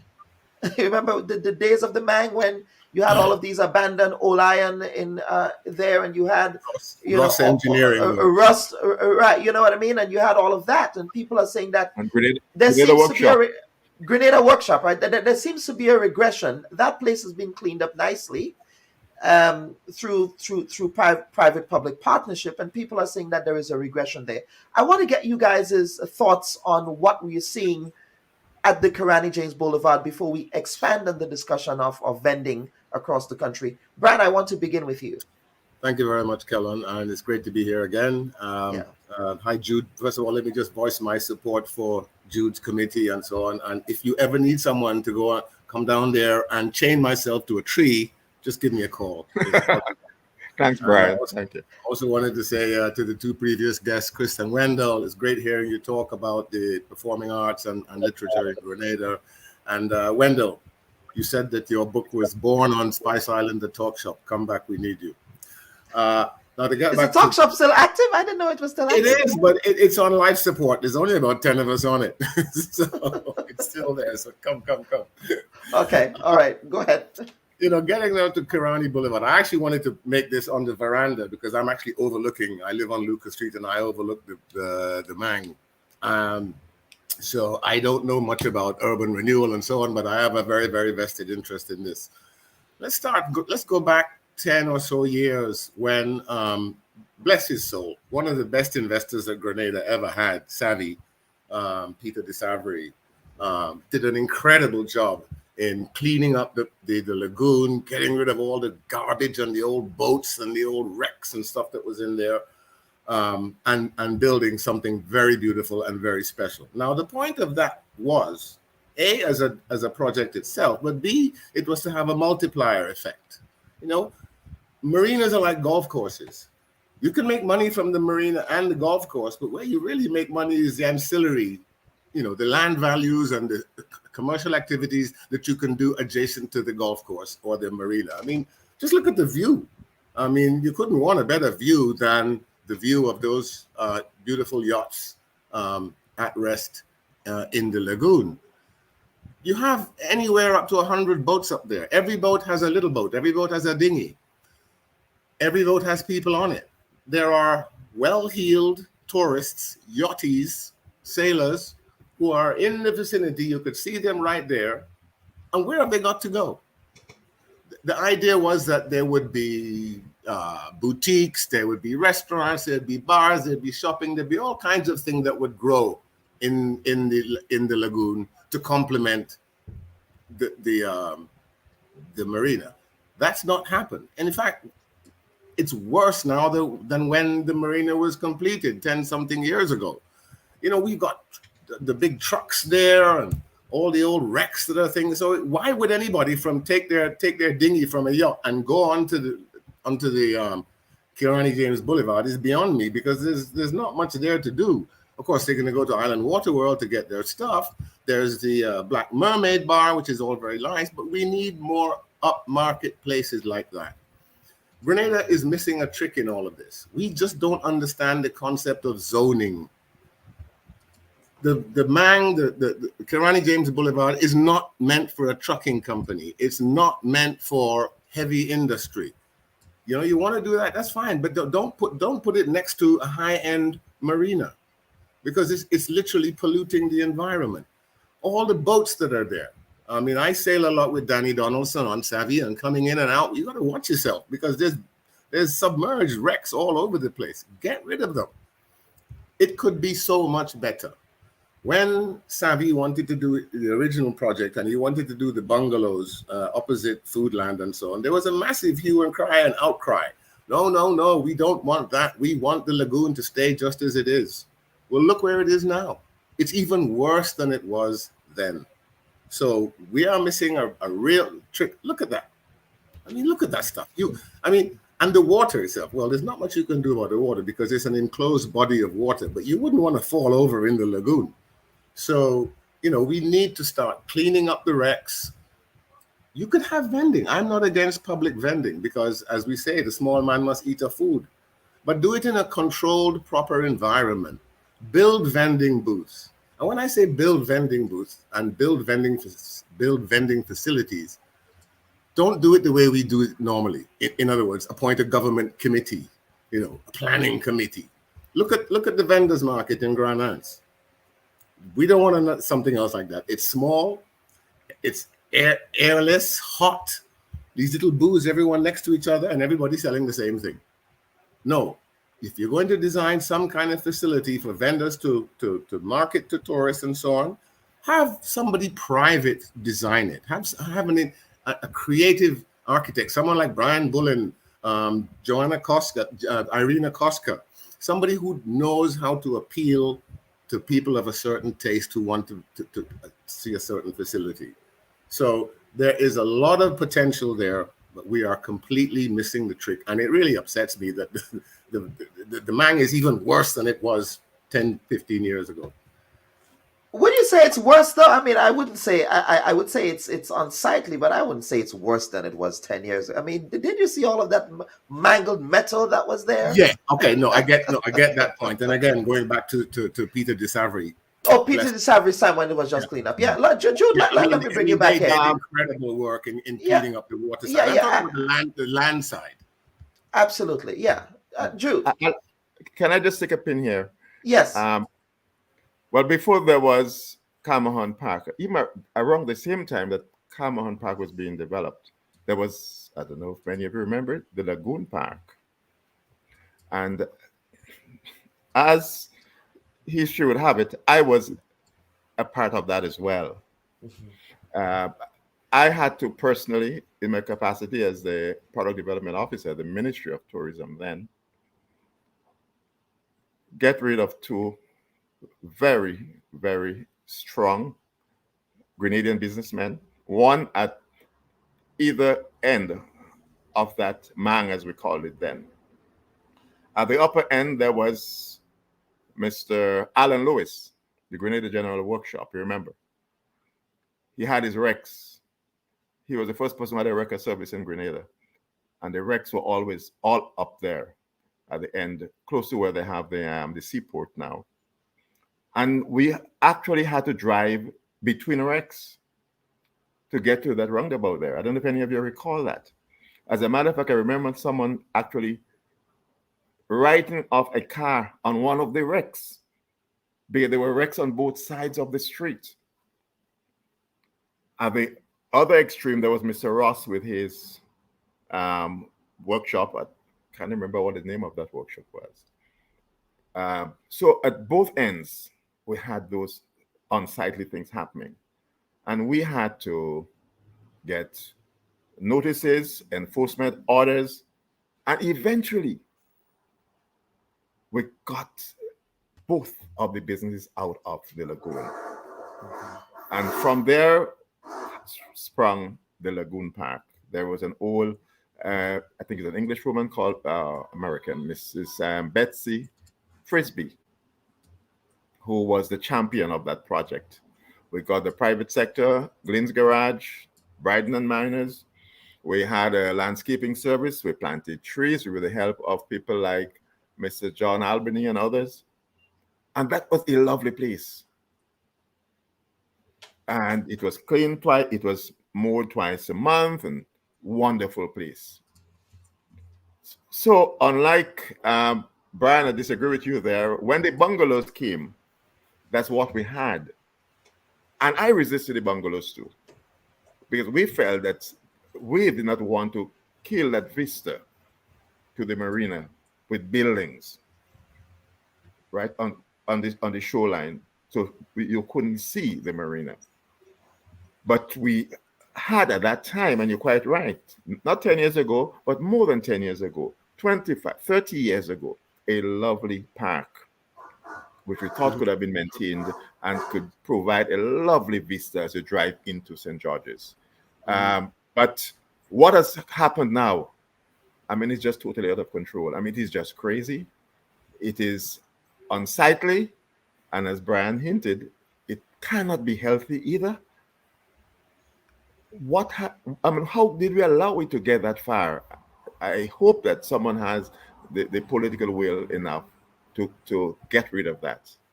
and to at least have something similar to what we had there over 30 years ago. I mean, Jude, if I may, Brian, please piggyback on that. Yes, I take your point, Jude, and I hear you about not wanting those bungalows along the waterside. And you know, but what I was commenting on was the rationale for opposing that was we want to keep the lagoon as it is, and of course that's not happened. It's gone the other way completely. So you know, there is so much. I mean, when you look at Rodney Bay in St. Lucia and Nelson's Dockyard in Antigua, these are surrounded by high-end shops, restaurants, clothing shops, all sorts of things, because you have a captive market. You got all these yachties sitting there on their boats, looking for things to do and looking for ways to spend money.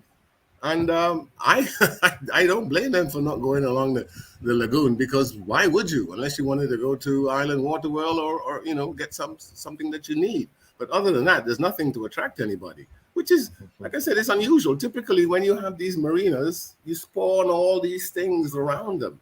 And this is the first time I've seen it where it's gone the other way. And yes, the water side is better than it was before Savvy started cleaning up. But we're sliding back into that old way again. Yes, we don't have the. We are definitely seeing the beginning of the end there in that sense. Yeah. No, I got no problems with boats and yachts mooring in the lagoon. I got no problem with the guy who's got these 3 little boats moored rafted up together and he's growing a farm on that. That's kind of like, you know, it's shabby genteel and it's kind of interesting. But when you have a situation where people just it's just kind of like it doesn't encourage anybody to get off their boat and come and walk in the shore because there's nothing to do. You know, we're missing the trick. And if I could just a pet peeve, this is not the lagoon and it's not Camerone Park, but my other pet peeve about this kind of stuff is Fort George. We're sitting on a gold mine at Fort George. It literally sits atop the cruise ship terminal. Every cruise ship guest who gets off looks up and goes, wow. Imagine what we could do with that if we made it into a heritage site. In 2014, I did a feasibility study for the World Bank that resulted in a $6 million loan to the government of Grenada to fix up, to do just that, to change Fort George into a real heritage site. $6 million US was the loan, I think. That was what it was. It was done. They hired a project manager. They did all sorts. What happened since then? Nothing. So we really have an implementation deficit when it comes to doing these things. You know, we talk and we talk, but the government has other priorities, and these are not high up. You talk about that, and this brings me to the government. I'm not too sure if other media people in Grenada have been lucky in getting anyone from the physical planning unit on the record to speak on these issues, because I believe it ought to be their responsibility to enforce best practices. If they're responsible for giving approvals, I'm sure that these approvals have a best by date. What happens after that best by date? Okay, do they have? Are they? And maybe you guys can help me here. I am totally ignorant about this, and that is why I was hoping that the physical planning unit would have sent a representative here today to educate myself and the public about what the rules are concerning giving approvals. But in your experience, Bran, shouldn't that be the responsibility of physical planning unit to enforce not only what is available, but how it's available or how it's situated? You're putting me on the spot here, Calon. Can I? This is my opinion as a physical planning unit. Well, not going to say if I say anything, I'll get in trouble. Does that say it all? Okay. The physical planning unit doesn't plan. If it planned, then we wouldn't have, the chaos that we're seeing on the Mang right now. If they really planned, we would have things called zoning, which nobody seems to understand. We've got some of the best real estate in the world blighted by old car wreck shops and welding plants and this and that, the other. Put these where they belong. Put these down in Dusty Highway. Put them somewhere else. Put them in Frequente. Don't put them on Grand Anse and don't put them in the Mang. But we just. But would you say that is a failure of government policy, though? That physical planning, obviously, they might say, their counter argument might say that might be that government, in the absence of a proper land use policy, what can we do? Well, if we're talking about physical planning unit, let's talk about other things like La Sagesse, like Leverett, like Mount Hartman. Where's the planning there? What is happening at Mount Hartman? Nobody knows. They're building something, but for the life of me, nobody can tell you what it is. Is it a medical school? Is it a nursing school? Is it a hotel? Is it a university town? You keep on hearing all of these things, but nobody knows. So where's the planning there? Which goes back to my original point about physical planning unit, which is I'm not going to say anything more because Well, I trust that I might have some bail funds for you. Or maybe we can ask Mr. Anthony Boson to bail you out. But let me see if Jude, are you back with us? I believe Jude is having some technical issues here. But let us go on to the vending. Now, you said something interesting to me. Can you please use that terminology again and educate us? Something to the effect of the genteel? Shabby genteel. Shabby genteel. Kindly contextualize that for us in the context of concerns that Grenadians have that the vending, the burgeoning and the explosion of vending that we see on the sidewalks, now on Kirani James Boulevard as well, even in Grenville, you hear citizens saying, well, they can't even walk on the sidewalks because it's all inundated with vendors. Obviously, there was an attempt at stemming this problem by moving some vendors to the National Stadium. That doesn't seem to have solved the issue. We still have a burgeoning of vending, and that might be a function of what else is happening in the society socioeconomically as well. But shabby genteel, talk to us about what you mean by that in the context of the explosion of vending that we're seeing in Grenada. Classic shabby genteel is the carronage. I love the carronage. I love it just like it is. All right, it's not the cleanest in the world. It could be cleaner. It could have more paint, more modern paint. It could be better. But I have never heard one tourist say to me, "Oh, I don't like carronage." They rave about it because it is beautiful. You have to really try hard to mess up the carronage, right? I like the fact that it is a working port. I like the fact that the longliners are there, the cargo boats are there. It could be improved. But anytime I bring a visitor and I round the corner by Burns Point and they look there and they go, wow, this is just amazing.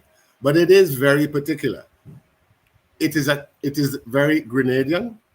We don't want to be like Portofino. We don't want the carronage to be a tourist-only zone because in the summertime, it'll be dead. So we can accommodate working boats and we can accommodate tourists in a sustainable kind of manner. That's what I call shabby genteel. Okay. Uncontrolled vending along the side of the road on the Mang, that's not shabby genteel. That's just shabby, right? Because what are they selling? They're selling, very low, if you want to say low income stuff, 6 single cigarettes and a beer and so on and so on.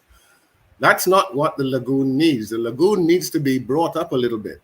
The lagoon needs to have more upmarket stuff. For example, you've got all these properties on the lagoon. If you had a zoning law then, and you wanted to encourage private investors to build restaurants and shops and so on, you'd give tax credits, right? You're gonna build a new restaurant on the lagoon or in the carronage, you get duty-free importation of everything you need. And you might even get a break on your corporate tax. These kinds of things to encourage the private sector to do them. You might have to build some physical facilities, but like I said, don't make it that soulless vendors market that they have on Grand now. Make it a little bit more imaginative and creative. So these are the things that could be done. I mean, I'm looking at the pictures now. Look at this. I mean, that does not need to be there, right?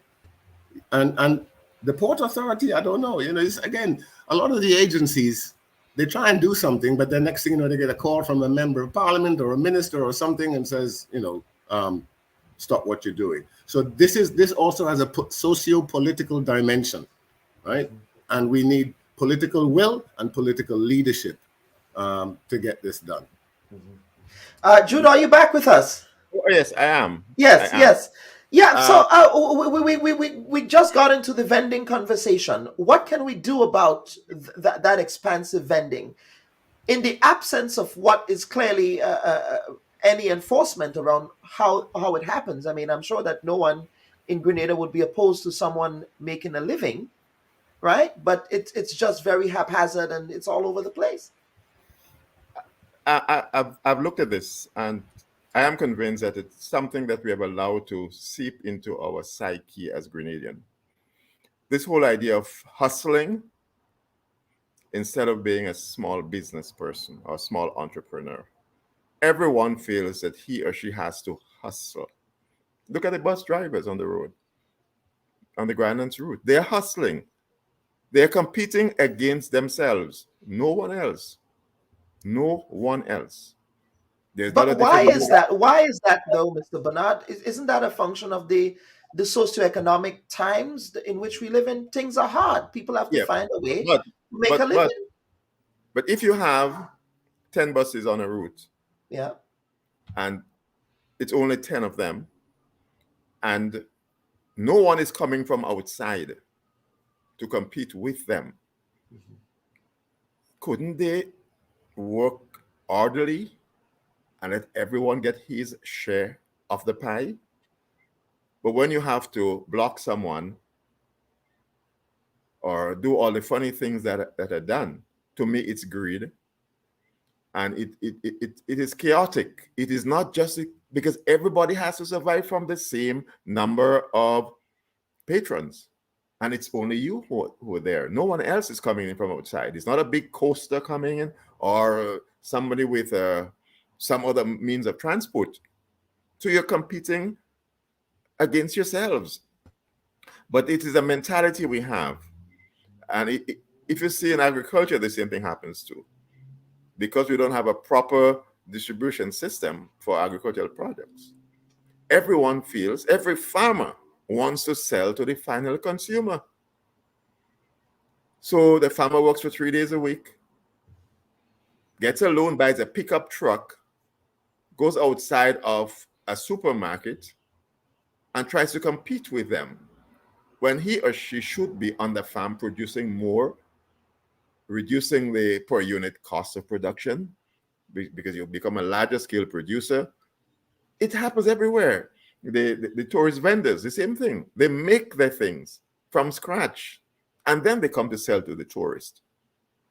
I don't know of any country where the economy has grown and the lives of the small business people have improved by everyone trying to be a hustler.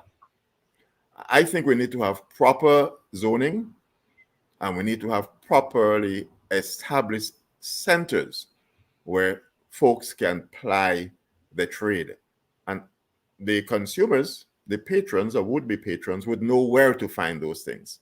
But in Grenada, we feel that unless I push it into your face, you won't take it. I won't get a sale.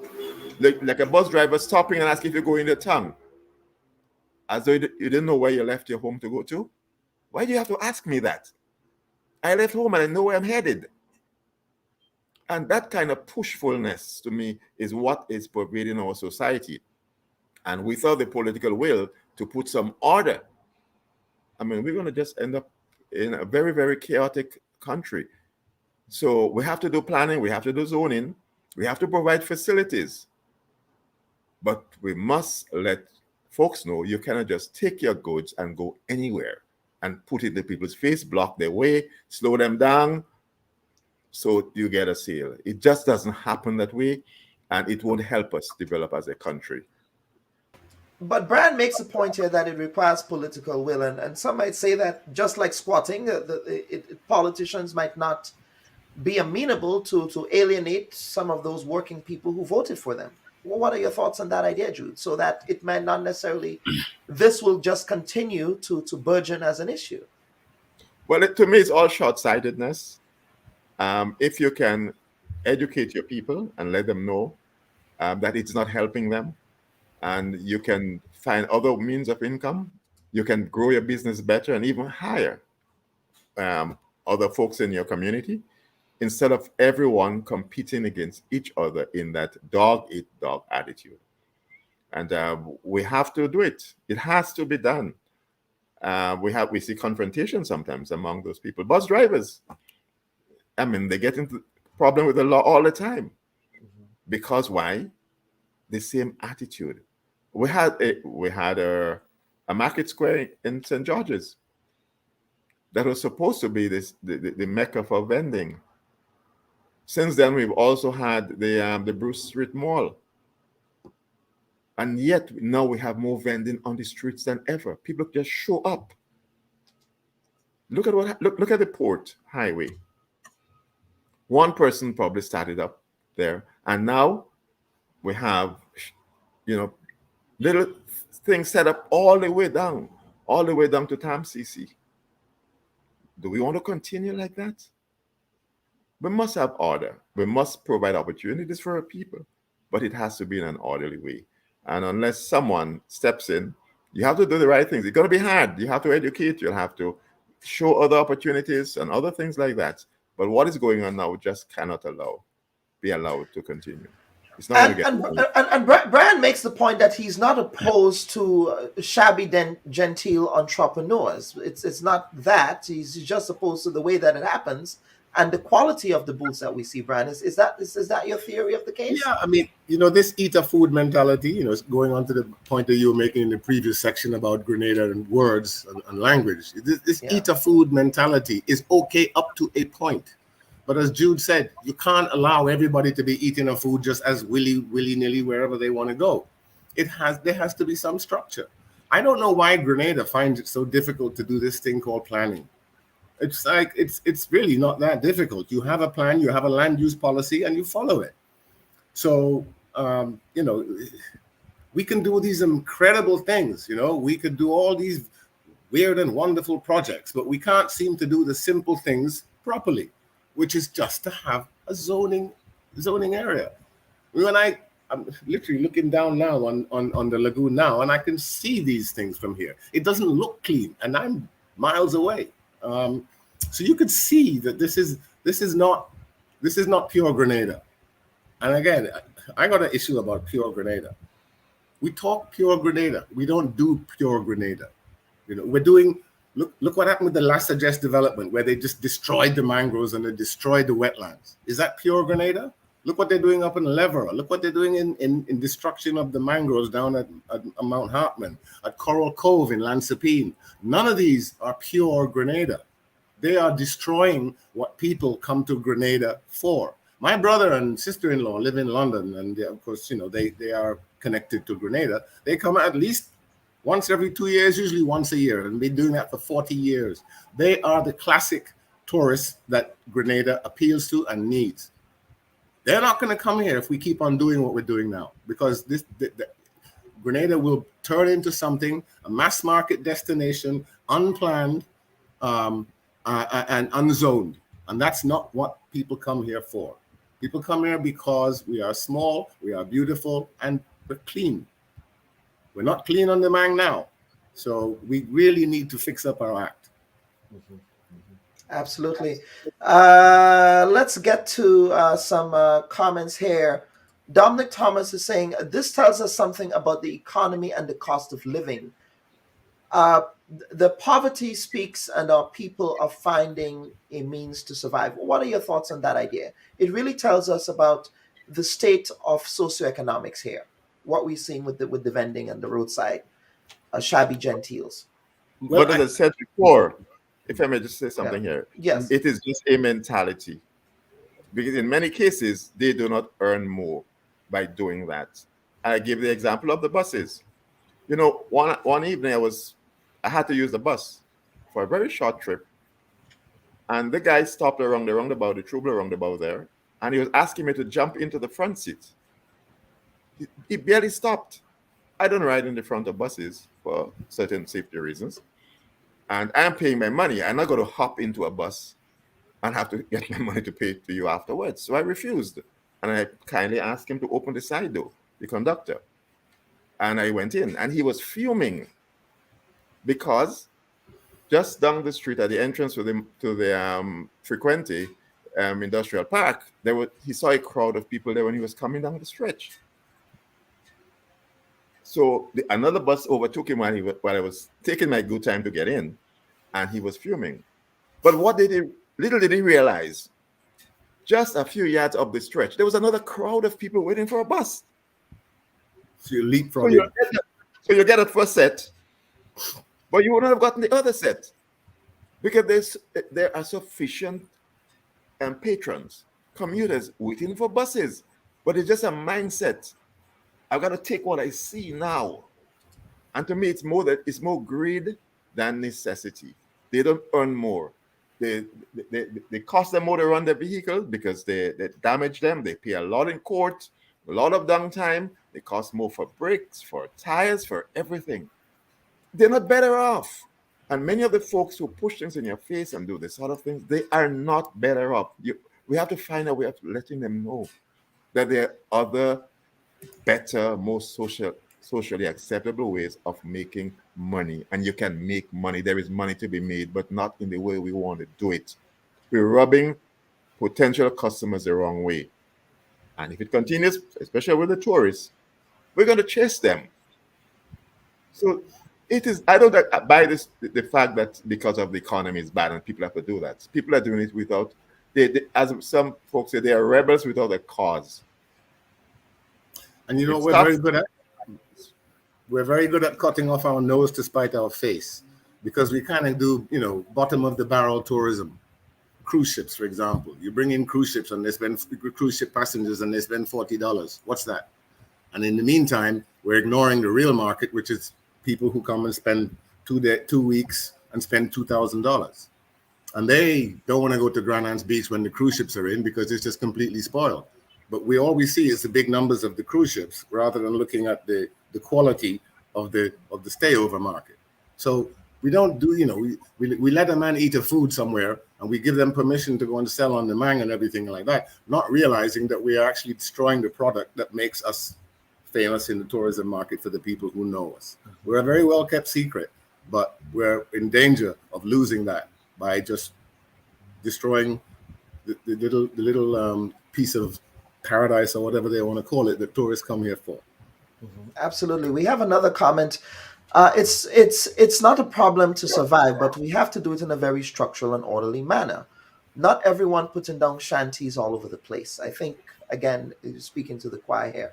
But gentlemen, we have exhausted this conversation. Again, it goes back to the Prime Minister, quoting the Prime Minister, Deacon Mitchell, during the campaign. He said things are very vai in Grenada, right? Things are very vai. He made reference to the roundabout down there at Lansepine Gap, adjacent with Grand Anse Main Road, that the roundabout is in the form of a tire, 2 tires, and it creates a roundabout, right? Things are just vai. That's shabby genteel. Shabby genteel, as you say.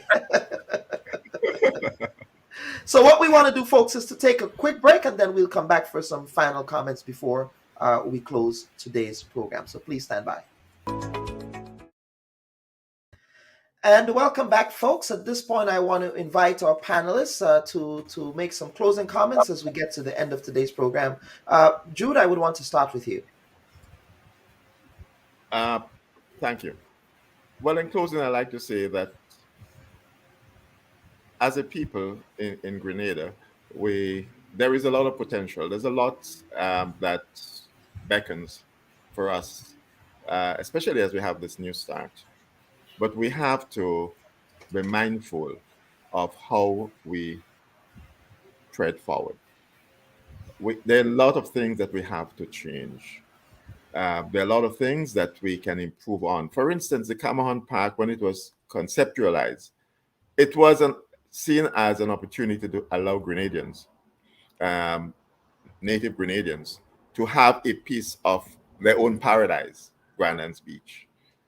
It was a time when tourism was developing, it was expanding, and it was felt that if you did not secure part of that lovely green space, that last green space to Grand Anse, that we can become second-class citizens in our own country. So it was protected for that purpose. The last thing you want to see we ourselves to destroy it. So what was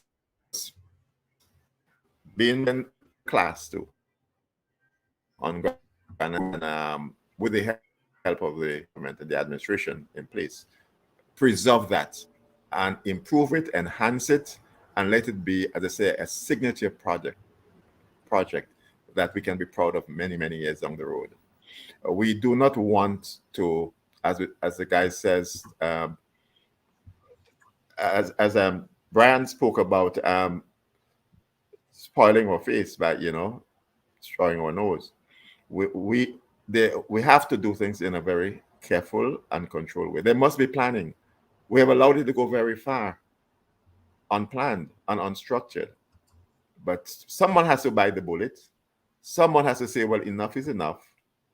While we try to provide opportunities for people, and we must provide opportunities for all, we cannot just do it overnight, but gradually, with proper structures in place, proper planning and zoning, we have to take things back slowly but surely. And I believe that in a small country like Grenada, there must be opportunities for everyone. And there would be opportunities, but we all have to cooperate. We cannot be too anxious. We have to be patient and tolerant and work together to make sure that we all benefit from whatever is there. And that eater food mentality, that pay grab mentality, we have to give up on it. We have to be a bit more patriotic, and we have to be a bit more mindful of our other fellow citizens, their rights, and also make sure that they too have opportunities, and greed doesn't allow us to stop them from earning their share of the pie. Mm-hmm. Thank you, Mr. Bernard and Mr. Samuel, Brian Samuel. I concur with everything Jude said. And just to add that, again, we talk a lot, but we don't plan and we don't do a lot. So what we really need to do is to start get our act together in terms of the physical planning, in terms of zoning, in terms of land use. We have such a special product here in Grenada that, we take it for granted. We just think, oh, Grenada is beautiful and everybody loves Grenada and it'll always be that way. It won't. We are in danger of losing some of that. And there was a comment a while ago from somebody who said, why are we always focusing on tourists and tourists and tourists and tourists? Yes, we want to focus on tourists, but we also want to focus on local Grenadians and our quality of life. Grenadians like to go out a lot, We are always going out to restaurants and so on. If you go to Umbrellas if you go to Umbrellas now, there'll be 80% Grenadians there. So when I'm talking about doing something with the Carnage and with the Lagoon restaurants and bars and so on, who do you think is gonna patronize these places? We are, as well as tourists. So it's a mixed bag that we need to appeal to, but we need to up our game in terms of our planning and development of this thing. And this thing about eater food, up to a point, because if everybody eats a food, there'll be no food left to eat. So to quote a former Grenadian prime minister, you get poisoned. You get poisoned. Tillman Thomas said that, the Honorable Tillman Thomas. That's what he said about eating a food. A cautionary tale. Gentlemen, thank you so much for appearing on the Bubb Report today. This was an important conversation. Unlike you, Brian, I will keep insisting that physical planning comes on the Bubb Report and speaks publicly. They can arrest me anytime they want. I'm not afraid of going to jail. Let me just make that point. Gentlemen, thank you so much for appearing on the Bubb Report today. Viewers and listeners, I also want to thank you for your participation on the program. As a reminder, next week, in the hosting chair would be my very competent and abled associate producer, Kitaka Mawuto, who will be hosting next week's episode of the Bubb Report. Please share this program. This was a very important and enlightening program around concerns of physical development in Grenada. On behalf of the producers of the Bubb Report, I'm your humble servant, Dr. Kellen Bubb, wishing everyone a pleasant week. Bye-bye. The next